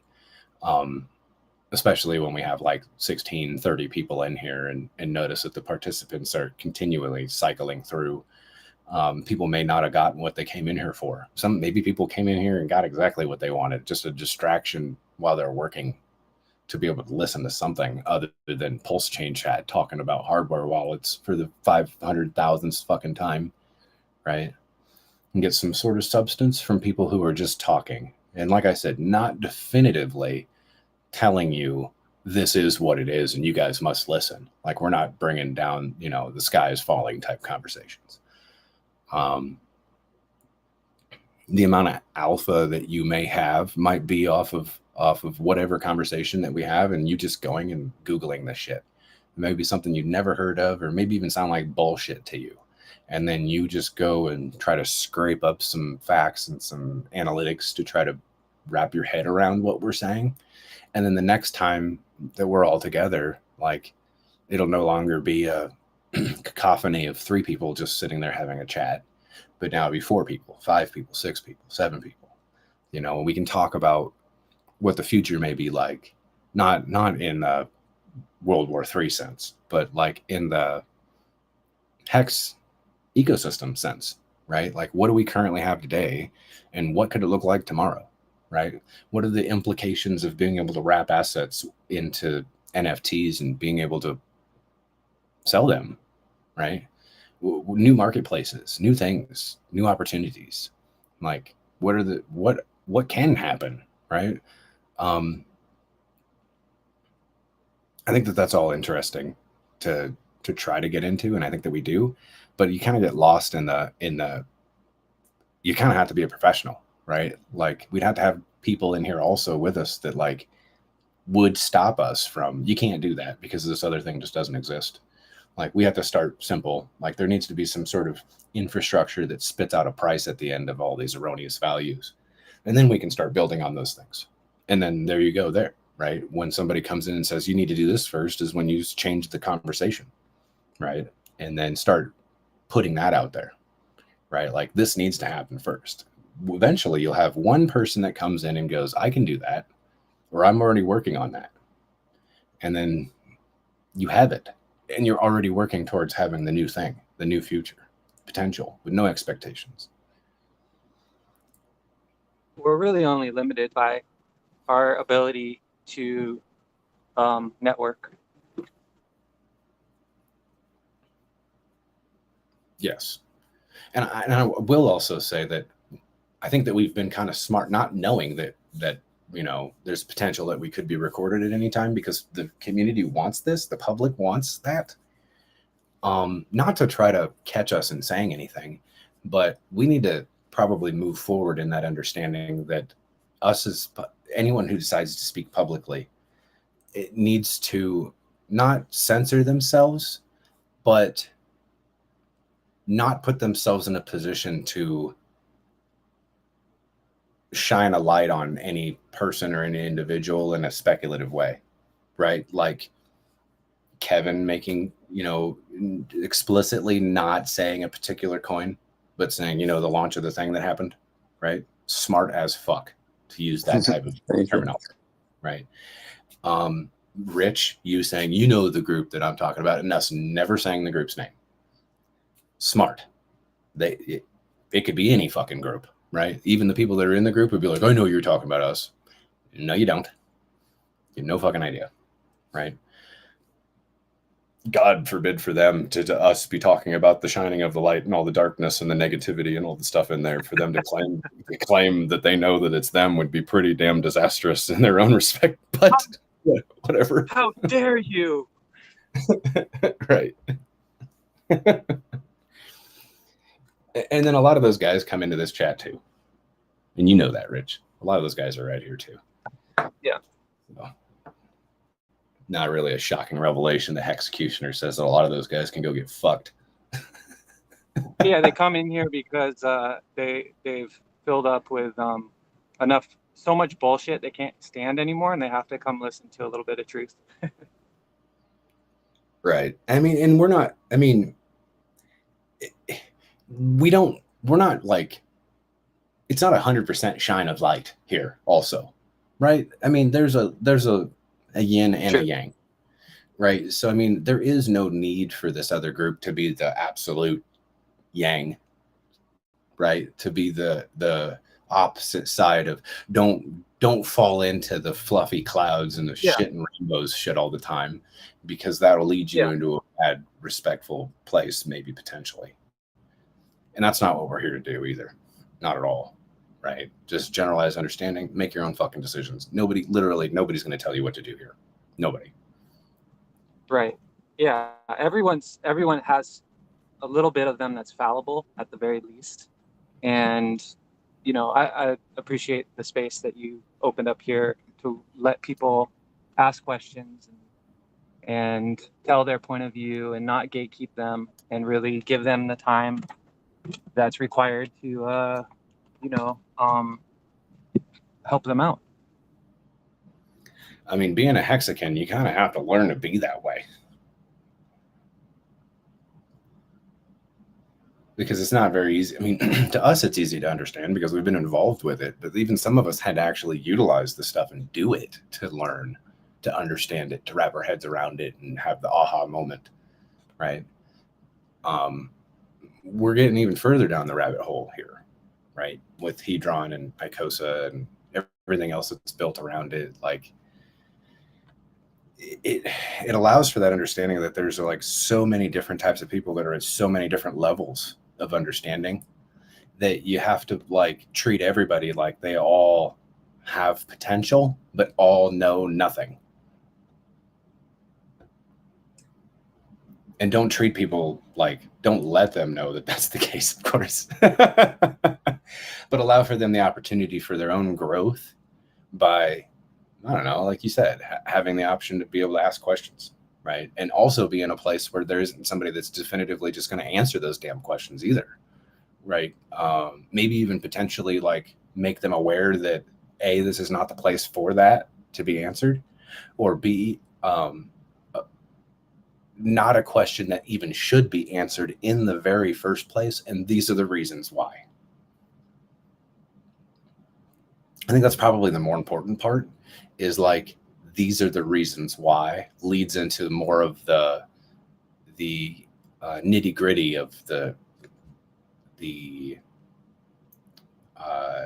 cause and effect of, participation, right? If you do this, this will happen. If you do that, this will happen.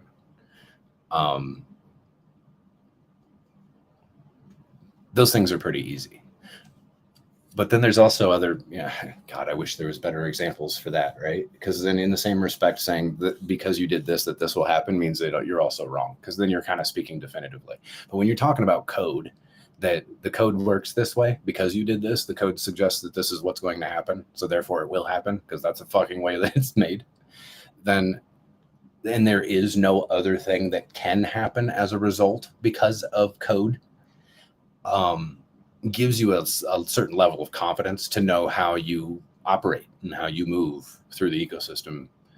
And I think because that there's so many things, like so many options, so many buttons to push, right? That there are so many circumstances of, if people, not just you, but if people do this, then in retrospect, this could happen, but we do not know, is probably the best way to handle it. But we'll find out, because we'll see what people push, and then we'll know what happened.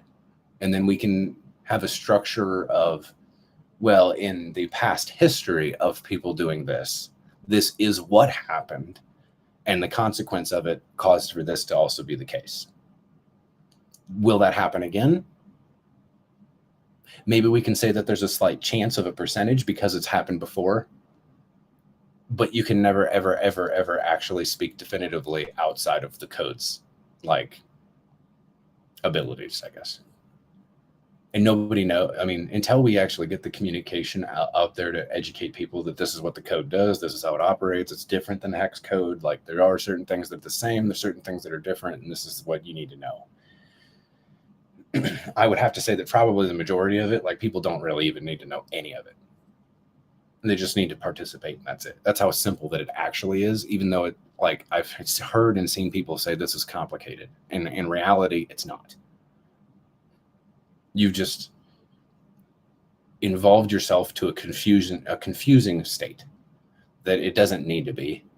And obviously right now, where there's so much information and so little availability to go look at data, that it leaves for a lot of people to not feel very confident in how complicated that it seems to be.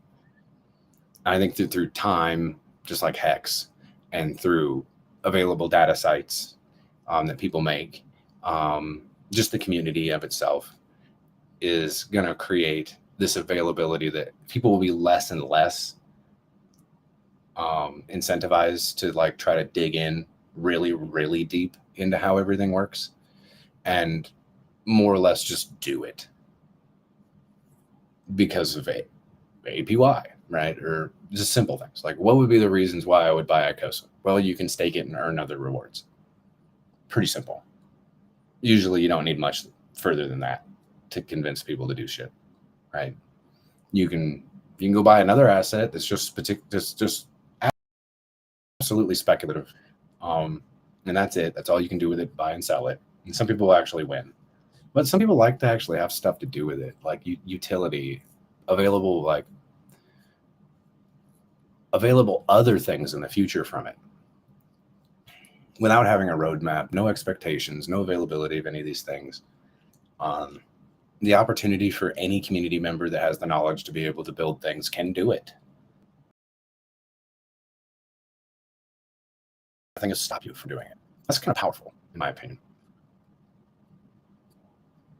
And it's kind of crazy that after the development of these things, like with what Richard's made and with what Alex has made, has now appropriated this whole different ERC 721 availability, which is NFTs, to do all these things. So now even meme coins are now starting to develop staking protocols and new things and governance stuff and all sorts of shit to try to keep themselves alive, right? But I think that at the very beginning, without building the whole thing to work together in a system, like just have some erroneous coin that really had nothing to do, and then trying to build off of that is a cause and a means for failure. When you already have things that are built with an asset that is built around the whole structure of it was built around that asset from the very beginning, before the asset was even available for people to have. Like the code structure for the asset itself is built a certain way. The parameters of it will never change, and they will always be the way that they are when dealing with that particular protocol. Now, what we've learned recently in the past year is that saying things like the protocol being immutable will never change and it'll always be that way may not technically absolutely be the truth. Like we always thought that, but now we have the availability to add features to already said protocol that's immutable that will never change. Technically, it's not changed. It's just another protocol with added security risk to contract risk. However, is it beneficial to you? Is it beneficial to you now? Will it be beneficial to you later? Nobody fucking knows. But this is where it comes time for you to shine, right? What do you do? What information do you gather? What data do you decide to drive from said available information to be able to make a good decision? Brand new information, right? Who's to know? You don't. There's no way to know. It takes time. Luckily, an asset that utilizes time as a monetization process is kind of neat. So it pays you to learn over that period of time. And then you can make your decisions. You can get in, you can get out. It's not a scammy thing. It's beneficial for you to learn. There's an educational value. A lot of things here. And I think that's missed by the generalized public of crypto people, right? That are very emotional, right? Like people actually make decisions based off of emotional behavior that they have. Stupid as fuck to be that way, but they do. Why? I don't fucking know. That's dumb. It's really dumb. But some people do, right? They get into some chat room. They don't like people who are saying stuff. They listen to what they're saying. They go from being very positive and very happy to very negative and questioning everything. I mean, maybe even particularly the questions that they're questioning aren't even questions that they should even consider, because it has nothing to do with anything. And even if what was said was true, there's nothing you can do about it. You still have to make a fucking choice, right? And I apologize, man, I'm gonna have to go back to the no cursing rule because now I know that I'm on YouTube. You still have to make a choice, right? No matter what you do, you only have two choices: invest or don't, and that's it. It's pretty simple. If you decide to invest, you may have an educational learning curve that you must do, right? And what is that? Learn the URL to be able to access the protocol front end. That's it. That's all you really need to do, and make sure that you're getting the correct one, which is an official standpoint. So it's pretty fucking easy. Damn it, I'm really bad at this cursing thing.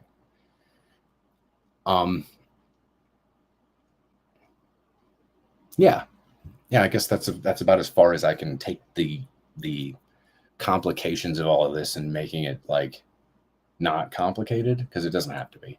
It's really actually very simple. Make your choice, do your things, be right, be wrong. Nobody knows, right? But I can definitely say that I feel like I'm more on the confident side of being right, which I don't really care to be right, I guess. I more or less care to see the involvement of people who have more high hopes for being available to have progress in the right direction.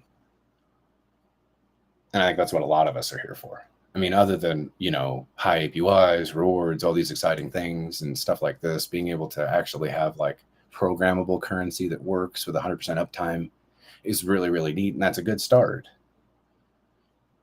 But that's just the building blocks of the next better thing that I think that the community that we have is more than capable of being able to accomplish, whatever that may be. It's probably yet to be seen, but probably won't be too difficult to figure out. I've had a couple of conversations with some pretty smart kids that are like coding and Python and knowing blockchain and being able to write code in Solidity, like they saw the writing on the wall, and they're younger kids, and they just went right into it. Just kind of like when computers first came into existence and we had to learn what .shell was from a little tiny C prompt just flashing at the bottom left of the screen and not knowing what the fuck this is. How do you make it work? Right? You had to figure out script code writing in some sort of way to be able to get the programs to operate. Right? Even back then, you had to have a learning curve. And look what we have now, right? From DOS mode to C prompt to C++, to all the other types of coding languages that have grown from there to try to make it easier to have these types of interactions with ports that allow for us to communicate in so many different various ways and protect us from other types of entities that might try to creep in through those ports when the communication lines are opened.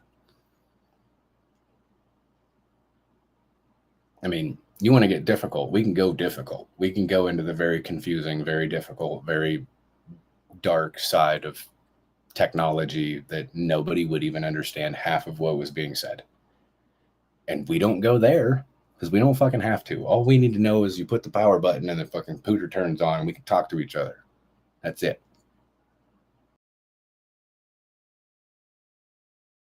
That's all we want. I want to be able to go to the Uniswap front end and be able to move my assets and move my stuff around. That's it. I don't care how it works. I don't care about the rest of that nonsense. Just like what I'm saying about like these protocols. Eventually, it'll just be people want to make sure the power button works, and that's it. They don't want to know how the power button works. They just want to know that it works. That's it. And that'll come with time.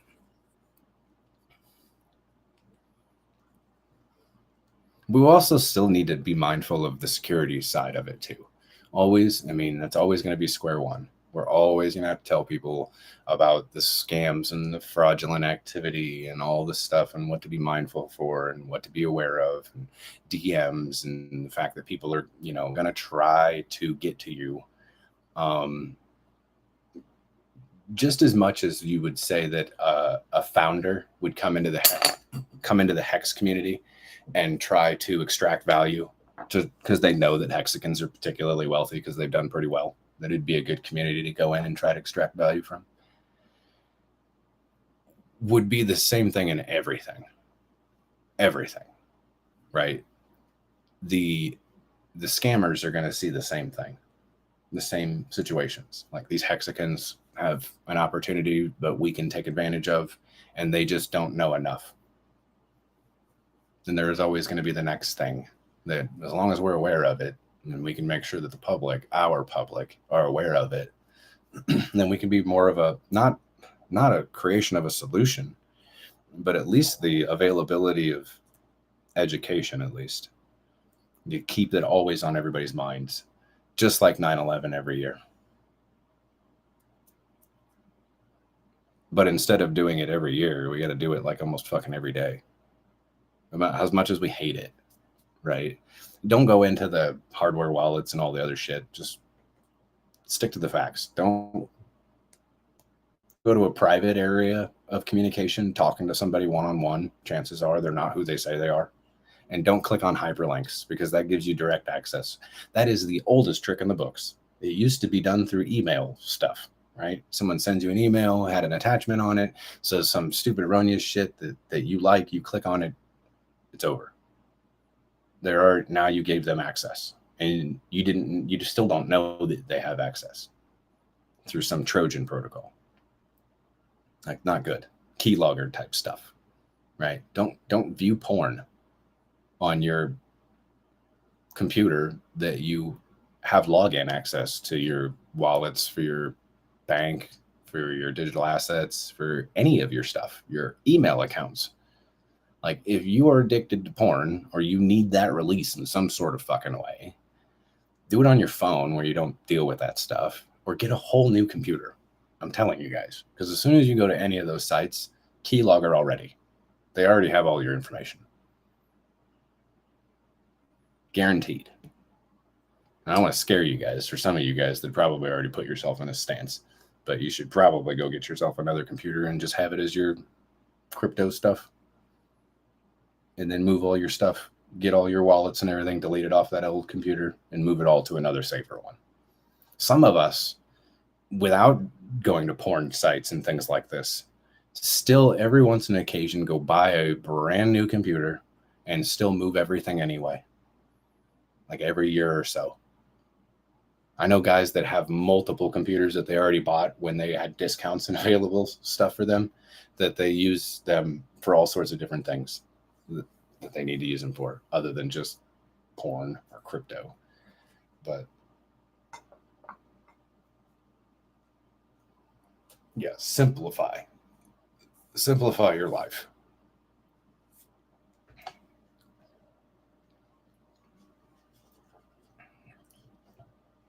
Because I don't think that there's like any more alpha other than participation.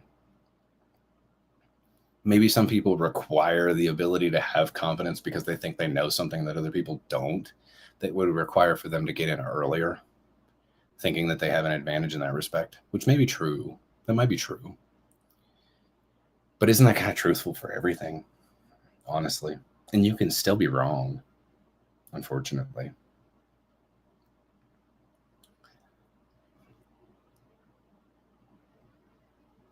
My thing is, especially like right now, is that I could do a lot of talking, still get 0 questions.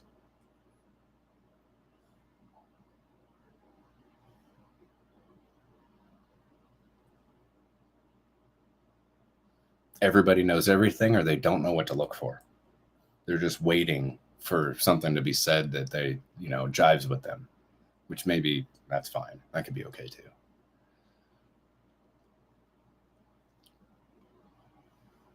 I just enjoy your wisdom. I don't know how much wisdom it is, other than just me just vomiting all over you guys.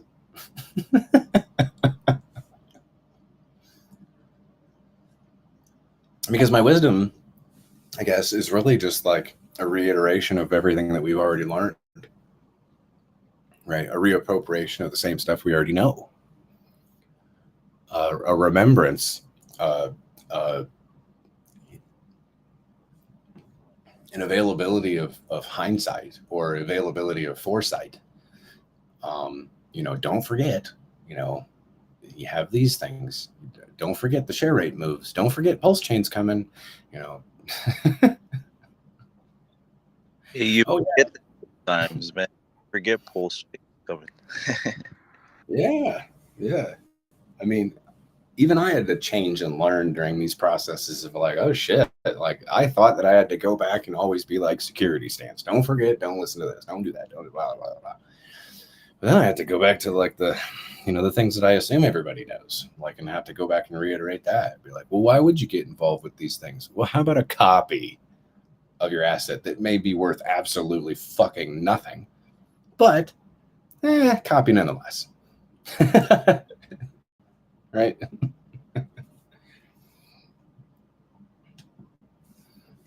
Yeah, sometimes I just have to hop on the computer and just, because I don't really need to use my wallets, but just have to interact with them just to refresh the data. Yeah, I mean, this shit was supposed to be boring, wasn't it? Wasn't that how it was supposed to be? Like, not be so involved. Like, you can just stake it, bake it, and make it, right? And not be worried about it. Just come back in 15 years. You don't even have to be a part of the community. Like, don't worry about onboards. We'll do it for you. Type shit. Like, that's the case. Not. But, I mean, it's not that. Like, it's not that at all. Every day, people want to know what's new. Nothing's new, but they think something might be new.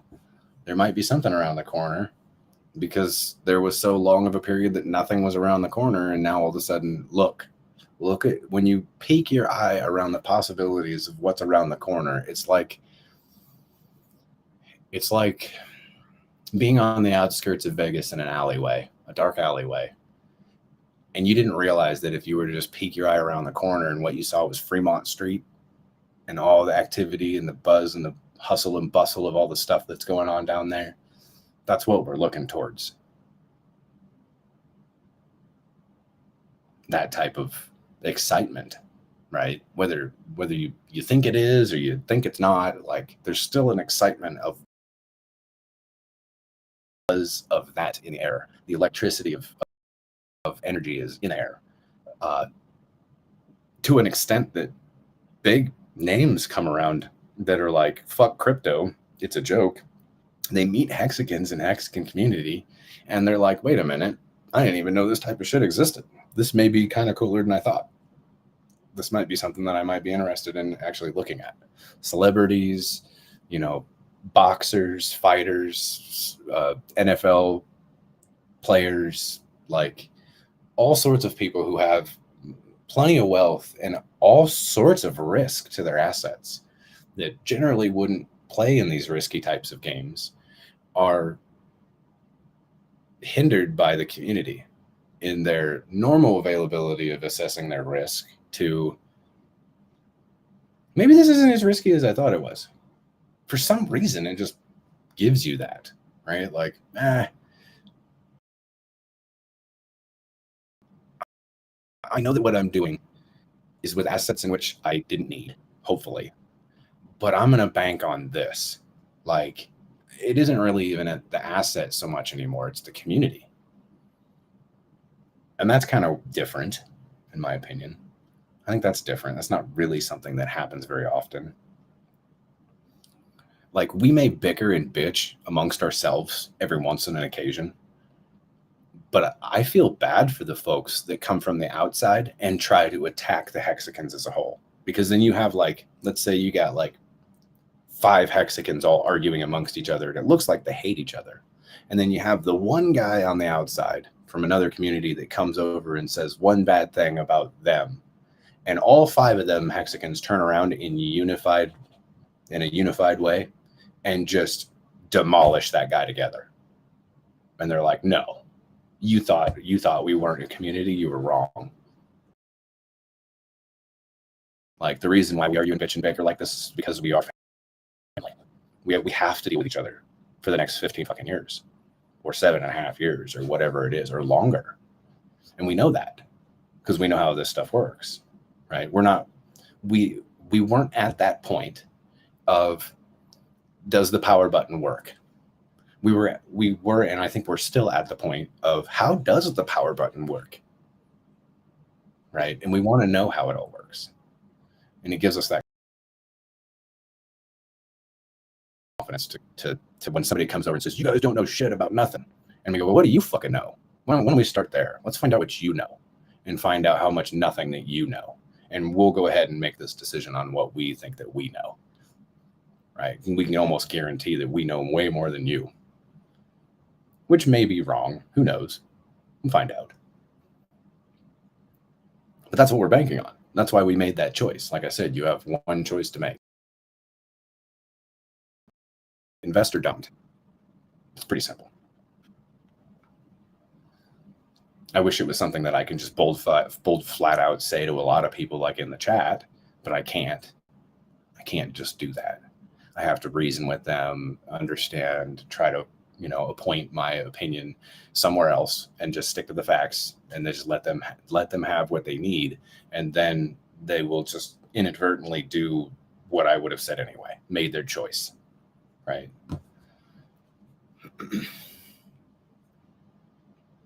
But there's way too many people out there that want you to answer the question for them.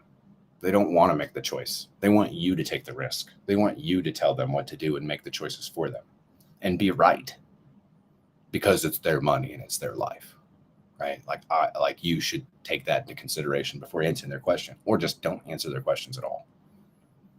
Just, maybe that person's never going to figure it out. Unfortunately, I'd rather they do figure it out. I'd rather that they do stick around and take the opportunity to ask good questions. But some people don't, unfortunately. They got to, fall by the wayside for a while and then come back later, which is okay. That's fine too. Or don't, whatever. But just like the Hexicans in the early days and people like fudding the fuck out of that, imagine how shitty they feel. They had their opportunity and they blew it all away because somebody else told them some shit and they listened to that instead. Like, it's easy to say that now. I get that. I get that what I'm doing here is taking hindsight of, we all know what happened with X and the availability for people to be extremely rich, and then say what I just said now. But imagine how those other people feel. How because they allowed for other people to make the decision for them, they got fucking, they washed out of the opportunity that they had. And there was very few people that listened to all the bullshit and were stoic and did not budge because of their own feelings, their own choices. They made their own decision, and nobody else came to that conclusion for them. So they knew that the responsibility was theirs to own that decision that they made. And they were greatly rewarded because of it. And there was a fuck ton of reasons and FUD and things to get them out. There was a lot, and there still is. There's not as much, obviously, because the test of time kind of squashes a lot of it. And this bear market is going to probably squish the rest of it out, right? Especially when some of those things go to zero and never recover. And Hex, that was supposed to go to zero a long time ago, which never did, still isn't. When the best opportunity for it to do it was to go right through 3, where we're at now, and continue to keep going down. And that's not the case. Why do you think that is? Why would that be the case? That it didn't just keep going to 0, and then it's sitting at 3. I would have to say because it's probably one of those ones that actually does have a value, product market fit, utility, shit that people want, and everything else that doesn't have a definitive understanding of like how it actually creates some sort of value in the first place. Because most people don't really understand that buys cause price to go up and sells cause price to go down. Yes, I know that that's like crazy, but yes, how it works.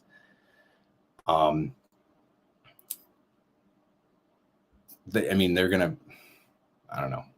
It's just, I don't know. It's tough. It's tough to know that there's people out there that their whole entire objective is to shake the tree. Say one thing while doing another.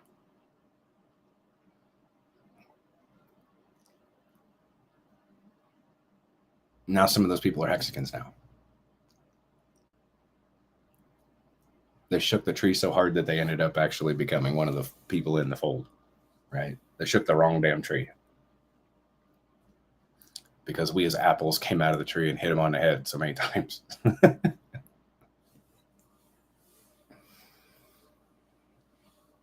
don't know. The prospects for this community is pretty high. I don't know if you guys can tell as far as how I see it. But who am I guess, right? Like, it has nothing to do about how I feel. It has everything to do with how the community itself feels, responds, and behaves and acts and handles everything the way that they do. I think the community having like a general interest on liquidity providing and like how prices are actually derived is kind of neat, unexpected, because like a lot of people don't want to dive into difficult shit because it makes their brain hurt and they just give up and stop. But I don't really see that. I think this community is like, yeah, I get it. It's difficult. Yeah, I know that I probably have to take some risk to understand it better. But I don't care. I'm going to keep doing it. I just want to keep figuring this out because I think that that's where I understand how it all works, because people keep telling me that. I have to figure it out. That's bullish. That's good. Like, especially for a bunch of people that are actually in early on a particular thing that have a good opportunity to hold a large majority of the assets and want to be able to like care about the community that they're in. Like, how do I actually appropriate some of these assets into the real world without wrecking the price? Right. Like, I heard that you can do that through liquidity. Well, when do I do that? Like, what time? Is there a better time to do it? Like, do I need to figure out like not only how to do it, but is there like timing to it too? Because that would be pretty important to understand. Like, what if I tried to do a certain part of this liquidity thing and my timing, I didn't realize there was any, but I did it wrong. And I thought I was doing everything right because like the procedures, I understand how it operates, but for some reason it's just not working. Like, fuck, I didn't realize that it absolutely absolutely had to do with my timing of the markets and how I actually appropriated, my DCA in or my DCA out. Like, where do I put these assets at to actually garner the value that I want from them? Obviously, if you want to try to cash out of something, doing liquidity is not going to be advantageous to you during a bear market, because to put assets above the price would suggest price needs to go up through that liquidity to be able to extract the average of what you're selling at. If price doesn't go up and you go put assets to sell above the price, then you're just having assets there that are not getting bought. So obviously that would suggest that there's a timing that you need to appropriate to that value, right? Does everyone understand that? Everyone get that? Hopefully. Okay, we'll take that as a yes. And the same thing goes with the underside. If price is going up and you want to buy at a cheaper price, then you put assets below the price, then price needs to go down into your available range of liquidity that you put in there to be able to extract the average in which you had. So yeah, there comes a certain amount of like longevity and the knowledge of how all these markets work. There's certain timings in periods and when you extract values and when you inject value into these things, right? That causes for price to actually be derived, doing it through liquidity. Now, being a smaller player doing those types of things with liquidity to garner fees, right? That's not what it's about. That's not what the whole thing is for. It's not a structure for you to try to gain an advantage through fees. As you can tell, generally staking protocols pay out better with zero risk to your assets. If you're going to add risk to your assets because of possibility of impermanent loss because you sold stuff you didn't want to sell, or you bought stuff that you didn't want to buy, then what the fuck are you doing? You're not doing it right. Right? You shouldn't be doing that. So yeah, understanding the knowledge, the good education on how it all works, and then knowing the timing on all the processes are very, very important. And I think that we've been trying to slowly work towards these understandings, answering questions for people on how to do these things. But at the same time, trying to be as respectful as possible to let people know that some people just don't need to do it. You don't really need to be involved with it. It might be confusing for people to hear like Pulse Chain, being able to go to Pulse X, and it doesn't matter what size you are, that you can go provide liquidity and earn rewards and things like this, because you go pretty much make a position, get an NFT from it, then stake the NFT. The value of the NFT can go up, down, sideways, wherever the fuck, but you can't actually like monitor that like you could if you were to just have a position open, as opposed to staking your NFT that has all your liquidity assets set at a certain range. And it's confusing. It causes for people to think that providing liquidity is something that even they can do.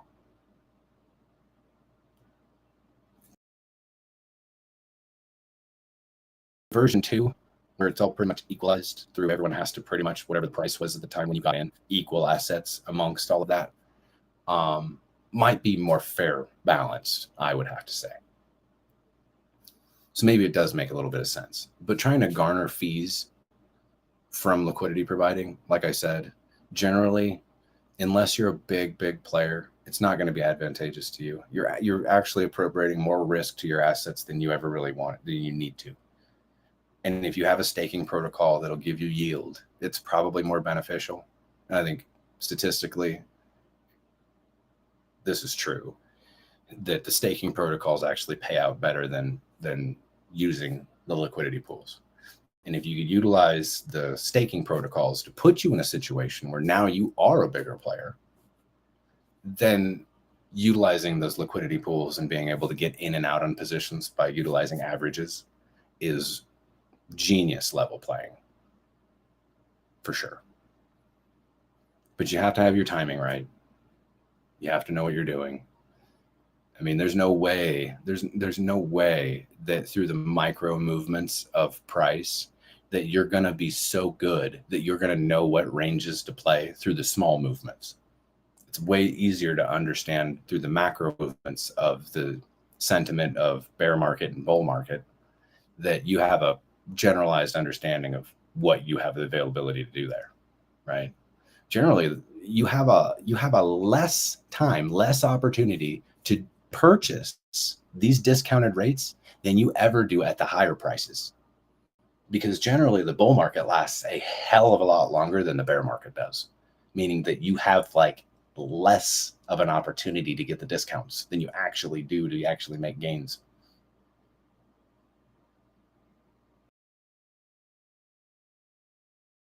So you may as well just hold and do nothing in that understanding. It may take years, but you're still going to have a better opportunity to win and not take any risk at all. Simple as fuck. Let the market makers do all the difficult shit. And when you do have those assets where you need to figure out how to do it and you care about the community and you're not ready to leave the community, but you want to extract some value, then make it more pertinent. Ask better questions on what you can do and when you would want to try to do those things, right? Sometimes actually making limit orders would probably be a hell of a lot easier, right? Because then you can just handle it right there, right? And that's not going to affect the price in certain like volatile ways, like actually going to the AMM and just doing a market order. Which, I mean, even sometimes the market order business, the routings that they use can alleviate some of the volatility in a certain way, because they'll use the different pools of liquidity to extract and get you what you wanted anyway at a higher value, which is great because that's not the way that it used to be. It used to be pretty much you had to understand all this shit goes, otherwise you fuck yourself, right? Kind of like what Richard was saying on the video the other day, was that some of these things didn't actually tell you that what you're doing is making a mistake. Now they do. Now it tells you what you're going to have, how much loss that you're going to have if you try to, I don't know, sell $1 million across $750,000 worth of liquidity. You'll have 25% that you lose, right? Or 30% that you lose. You're not going to do that. As a matter of fact, it won't even allow you to do it. It'll say nope. Or if you got to a point where it's over 5%, that it would give you a warning, and then it would tell you that you had to actually type in a confirmation, which is actually the word confirm before doing it. So they'd give you twice to know that you were fucking yourself. And then you just did it, willfully at that point, which means that you probably hate that community. Something happened emotionally that caused for you to make a stupid emotional thing like that, right? To lose 20% of your value or more and still hit the confirm anyway. Which, I mean, I've seen it happen. I don't know what happened exactly. I've seen things like that happen. Maybe it was a hack. Maybe somebody gave up their seeds. And obviously the scammer doesn't give a fuck about none of that. They don't even look at liquidity. They don't even care about, most of them don't even know about crypto like that, right?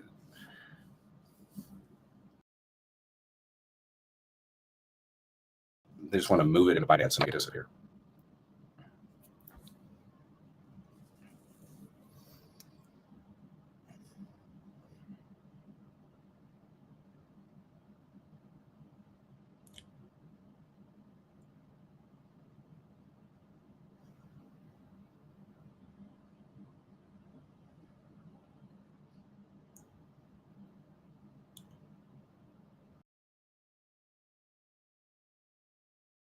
Trying to think where I can take that from here.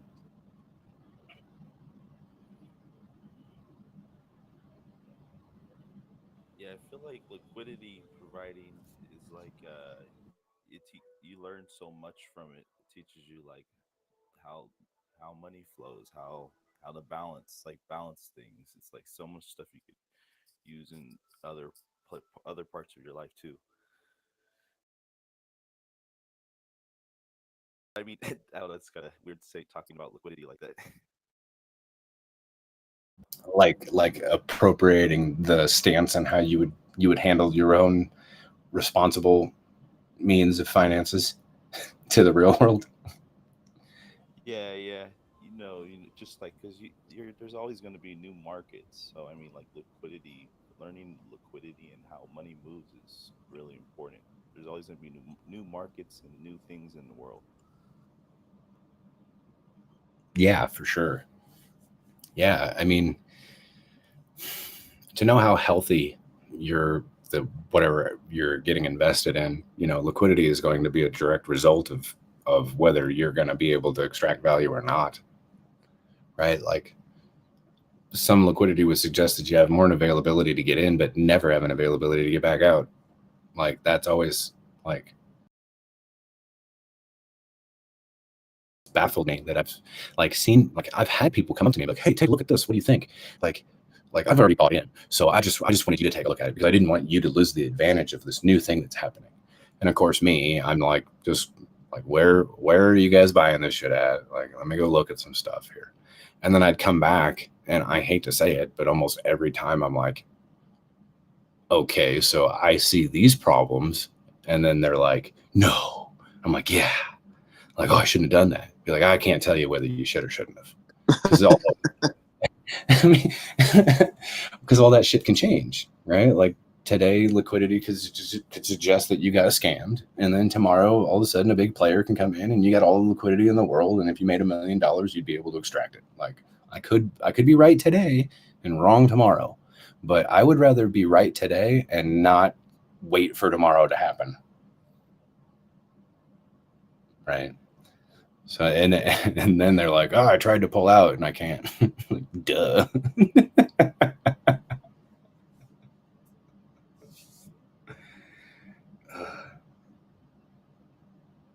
Hex was never that. Like, Hex was like something that I got into, and I was like, shit, look at all this liquidity. This is great. The only bad thing is like, no matter how big of a player I decide I want to be, like, I can't be the market maker, and that's okay. It just adds some risk to what I try to do in Hex, but I'm okay with that. Like, obviously these guys know what they're doing, so it gives me more confidence as well.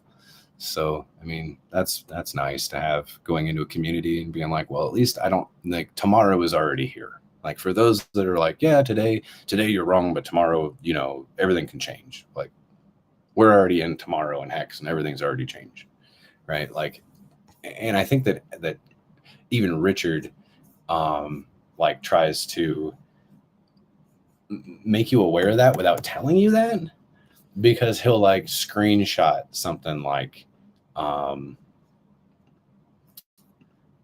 could you right now, let me go open something up. What is your slippage in Hex if you were to go buy $1 million right now? Right? Like, how much value would you get? $1 million is a lot, guys. So if I was to go buy $1 million worth of Hex right now, I would get $976,601.85 with a slippage of 2.34%. That is awesome. I can't even tell you guys how fucking awesome that is. Like, I can do it. Like, it allows for me to hit the button without having to do the confirm. It doesn't even tell me that I'm at risk, like, of doing that. Only at 2.3%. Obviously, I'm not going to do that. But the availability of being able to do that is absolutely amazing. If I were to cut that down in half at $500,000, I would end up buying, I'd only lose 6.787%. No, 6,887 as opposed to the whatever I just said, it was like 27,000.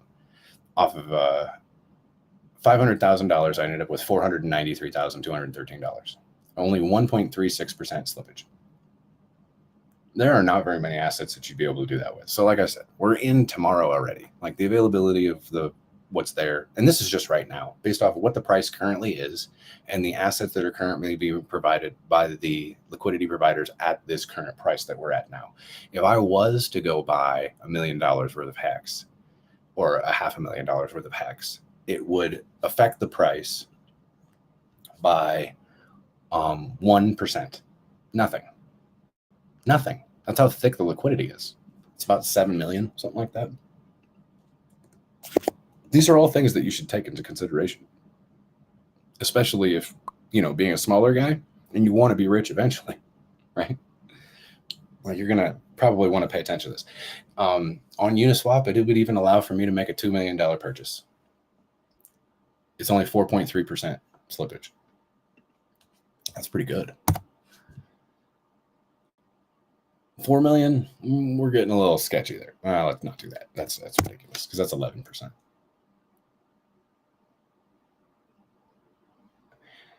$3 million. Did I break it? I think I broke it. I broke it.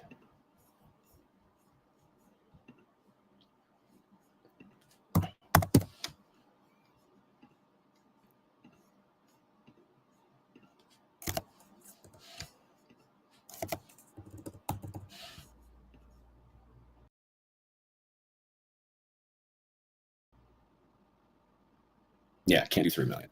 So on a liquidity pool with USDC, which is currently sitting at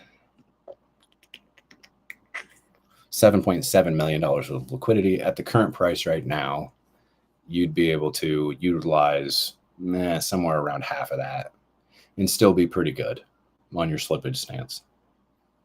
So that would even suggest that for somebody to come tank the price, they would have to really try very hard in Hex to get it to go to zero. I mean, there's people that have the assets to do it, and they'd have to continue to keep dumping. But we just don't have that sentiment, even with the market saying that everything's so damn bloody and all this shit, right? Like, so much confidence. I mean, to be confident in an asset that's going up in price is great. I mean, easy to come by some confidence there. But generally, people lose confidence on these bear markets and the general direction in which they go.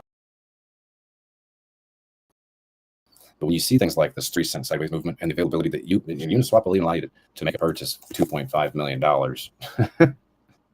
right across one order. Nope, not 2.5. 2 million. 2 million? Yes, 2 million. 4.39% slippage, which is still not something that you'd want to do. I mean, you're losing $78,000. You'll only get $1,912,000 worth of Hex for $2 million. Which, I mean, that's pretty damn significant. Some people don't even have $80,000 worth of assets in the first place. But that would also tell you that if you had $80,000 that you were going in, that you're pretty damn safe to be able to extract that out and enter in and do whatever you want, sideways, up, down, all around, whatever the fuck you want. As a matter of fact, your slippage on an $80,000 purchase is only 0.5%. You'll end up with $79,590 worth of assets. That's pretty good. Pretty fucking good. And a lot of people don't even look at those types of things before they even get invested in the very damn first place with some of these assets. They don't go to these markets and try to see, like, okay, I get it. You don't have $1 million. I gotcha. I understand that. Most people don't. But still go put it into the fucking thing. Put it into Uniswap. See what would happen if you did. Because I'm telling you right now that if you go in there and say that if I bought $1 million worth of this asset and it's telling me that liquidity would not suffice for that, then that means that me as an entity would have to come in and provide the liquidity for that to happen. That's a risk for me. What if I come in there and provide any amount of liquidity and I now inadvertently have offered myself up as sacrifice exit liquidity for all the people who are waiting for me to come in? Now I'm literally sitting there playing cards by myself. I would not do that. No market maker would do that. It's disadvantaging any of the bigger players to even want to come in to do any of that type of stuff at all. But when you can go into Uniswap with something like Hex and be able to pipe in numbers like $1 million, and the slippage is even enough for the protocol to say that's risky for you to do and allow for it to happen. Like, as a market maker, I would find like that would be something to not come in and invest in just to be a market maker myself, because obviously they don't even need me, right? But it would be something that I would just invest in because it already has the availability of a very healthy community that's already deriving an asset price in the first place. And I if I did get into it, it would just create and bring in more value. That's it. Like, I don't need to worry about risk of being exit liquidity or entry liquidity or any of that type of stuff. It just makes me allowed availability to be the next guy that provides $1 million of liquidity, and it goes from 7 point whatever million to 8 point whatever million, and I'm holding on to possibly 12% of all the liquidity that's there, and now fees are a good thing. Now all the volume that comes across that pair within a 24-hour period that's garnering me a few $1,000s a day is going to be a lot more advantageous for me as not only an investor, but also as a market maker, playing the game with every other market maker that's currently in there. Which a lot of those were like broke ass hexagons that were just lucky and got in early and ended up being rewarded for, you know, sticking with it and maybe having some general understanding more than what other people would, you know, technically making them not, you know, I don't want to say more like, I don't want to say smarter than everybody else, but lucky. Or maybe they knew to look for these things, and the availability of, yeah, today is one thing and tomorrow could be different. Like, they took that risk and they're heavily rewarded because of those types of things. So even in the respect of like that, it turns everything that I just said on its head. Like, the reasons why I would get invested in is because I don't want to take the risk of waiting till tomorrow. I'd rather sometimes tomorrow to already be here and I don't have to assume that risk. And that's a little bit more healthy, right? I guess it depends on who you are. And so it kind of blew me away to see something like that with Richard actually posting like on Twitter or on one of his YouTube things being like, how much slippage is on $1 million trade with Hex right now? Look at that. And then he'd go to another thing and be like, how much slippage would you get on this other like Dogecoin pair or some shit like this? And be like, oh, that sucks. Like, that's not good. Like, looks like we're pretty good here. I like that. Most people don't think like that, I guess. Most people aren't millionaires to think like that. But pretend like you are, and you might make better decisions. Right? Your $1,000, treat it like it's $1 million. Maybe one day it will be. Think about that. There's a high risk, high reward.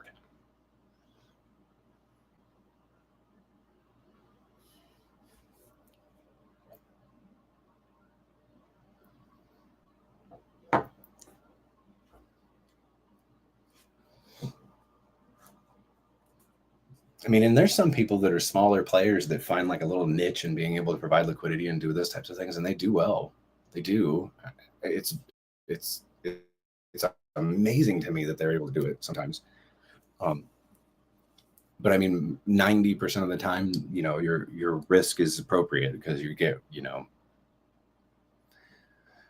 you get a volatile movement and you make the wrong decision and you calculably like make it a permanent loss instead of an impermanent loss because you made the wrong choice, bad timing, something that you did.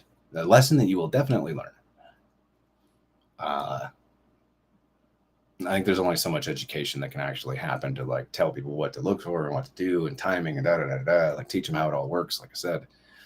But I think almost all of the knowledge actually will come from somebody doing it and learning the lessons and still making those mistakes and being like, oh, okay, like I get it now. I get what they're saying, right?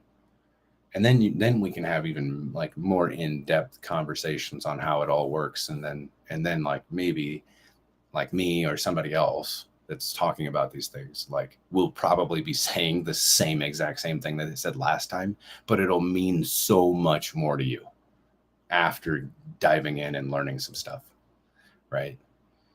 Even though it's the same thing being said, it will mean a hell of a lot more to you because now you're going to have this understanding of how things work because you got to watch it and see it, know what concentrated liquidity versus like a V2 thing can do to you and provide you with these opportunities, what TVL has available for confidence or actual volume across a pair to a 24-hour period. Like, why was there $4 million worth of trades that went through one day and then the next day there just was none? Who knows, right? Like, you don't know. You have no fucking, even I don't know sometimes, like why that would happen exactly. Another pair just became a better deal for the route to be taken that way instead. I mean, why the router decided to route things that way is probably because of the concentration of liquidity in that range to be able to limit the slippage as low as possible. I mean, that is the case. I mean, even though I just said that I don't know sometimes, but like in the end result, it's always that.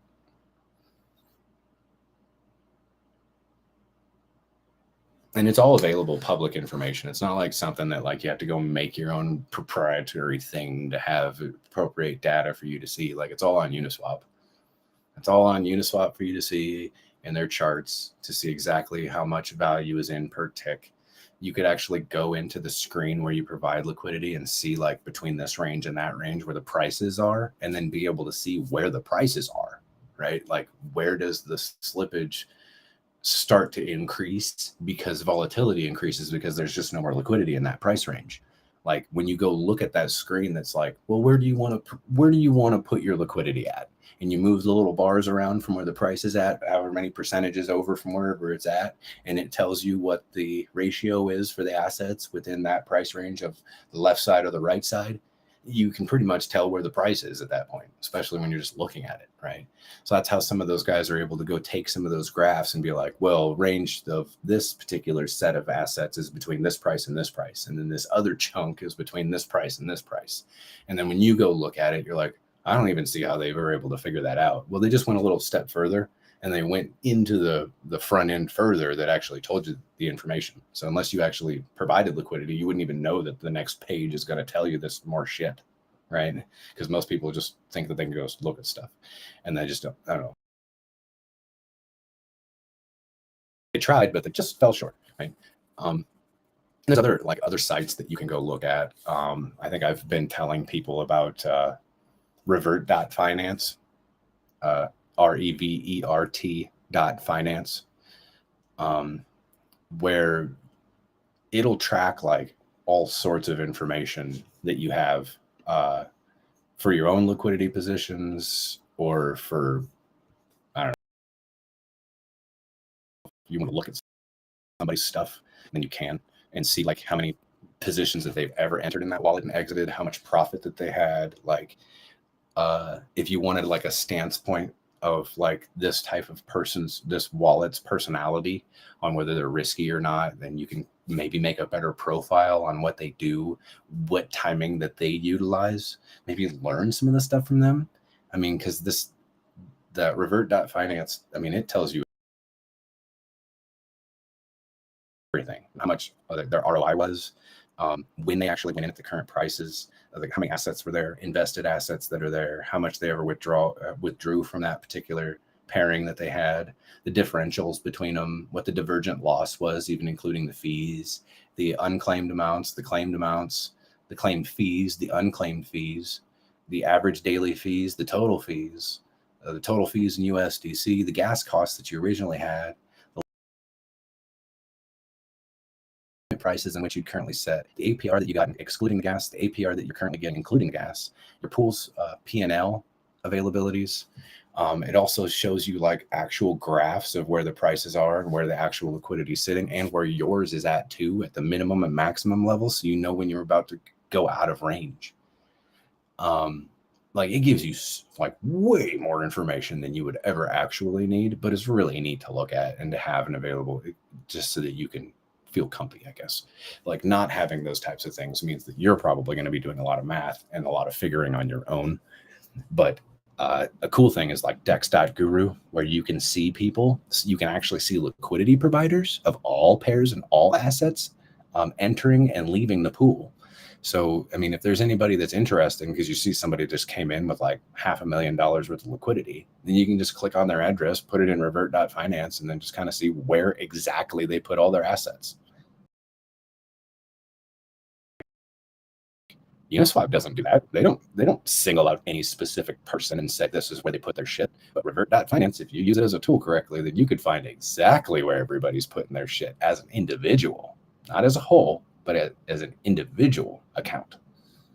And then if you were that good and you really gave that much of a fuck, which most people don't, and it's a lot more work than would probably be advantageous for you to do all of this that I'm saying, but you could, right?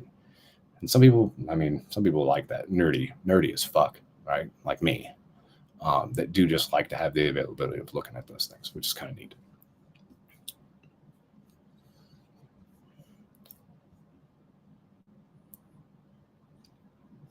Let me see. I think there's another one too.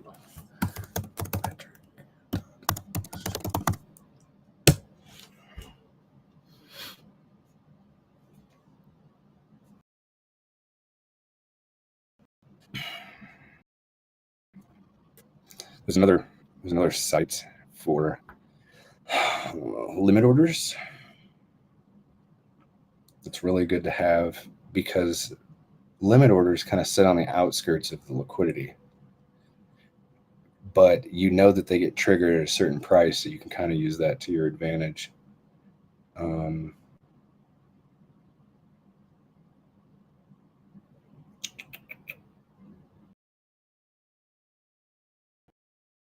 Metric.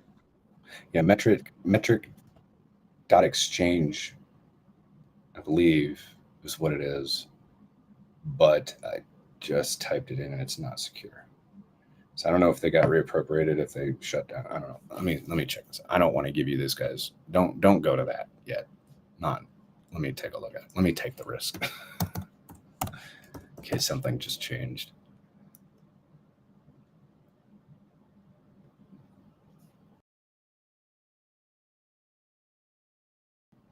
Huh. I don't think it exists. Oh, does it? What was it? XYZ? No, I have it in this as metric.exchange. It's just not coming up anymore.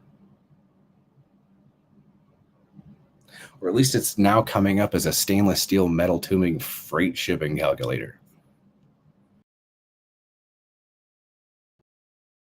Nice. Like, that's not what it's supposed to be.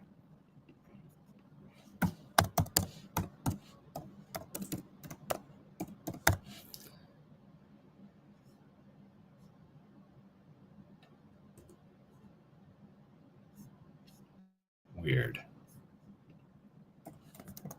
All right, well, fuck that thing. I'm gonna have to find another whole nother deal here.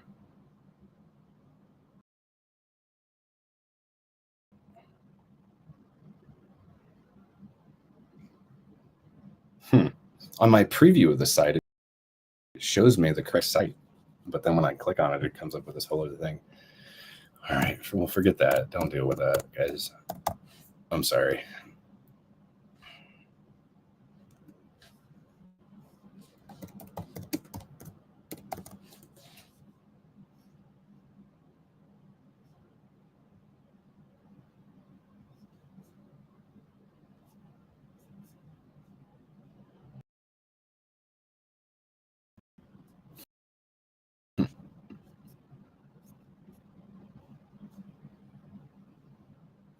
Yeah, it says the name was recently re-registered at namecheap.com. Please check back later. Oh, they're gone. No. Sorry, guys. This shit's gone. Can't use that anymore.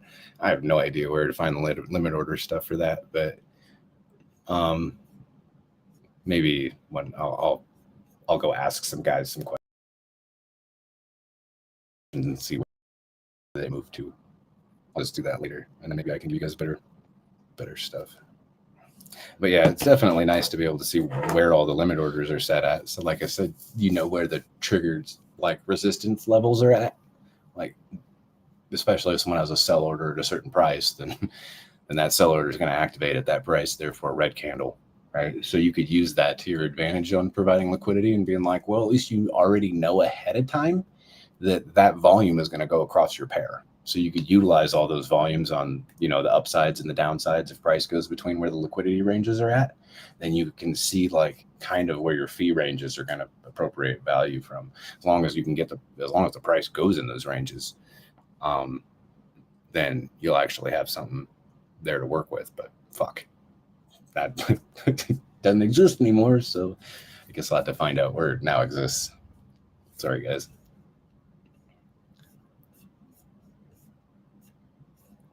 That's when like one of y'all is like, I already know where it's at. This is where it's at, but no.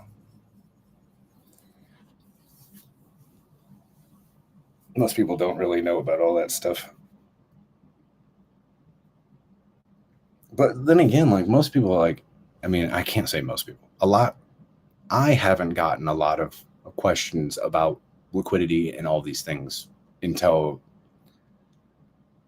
Alex coming out with Hedron and using terms like free liquidity, you know, do whatever you want with it, you know, things like this, or Richard Hart being like, you know, now you can provide liquidity with your free tokens, right? Like, obviously, people are going to want to know what the fuck that means and how to do it, right? Because as soon as anyone says anything about liquidity, what do you guys generally hear immediately?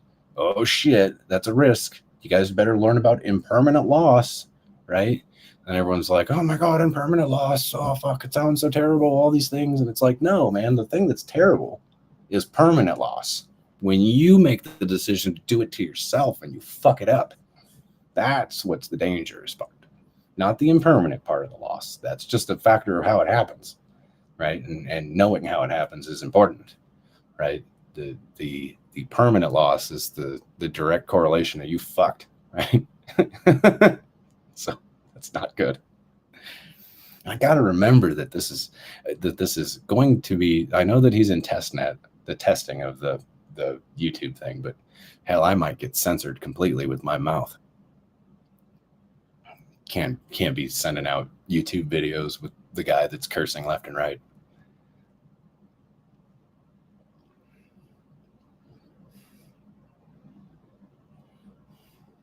Sometimes it's warranted, in my opinion. I think it makes us all feel a little bit better to hear some of those words. I like it. All right, I got to take like a short little intermission, I guess. Like I'm gonna head I got to out. take. Next I'm gonna time. head out too, but thanks for you got me through most of my work day today. Execution. No problem. No problem. Thank you guys for participating. We'll I don't know. We'll see what happens with these Fridays and stuff like that, and have maybe more of a structured conversation. Maybe, which would be kind of neat for once to like have like a purpose to a night that we decide to come in and like have people ready to go, maybe have questions, bring in new people that already have questions and they know that that's the time to come in and like talk to certain people, right? That's nice that we can have that. Hopefully I make it, because Friday nights are kind of like, you know, I like to have fun too, but I guess we'll see what's happening. Since I don't drink, what kind of fun can I have anyway? Kidding. All right, I'm out of here. Peace. I'll be back in a little bit. Later, guys. Hey, Siggy, you there?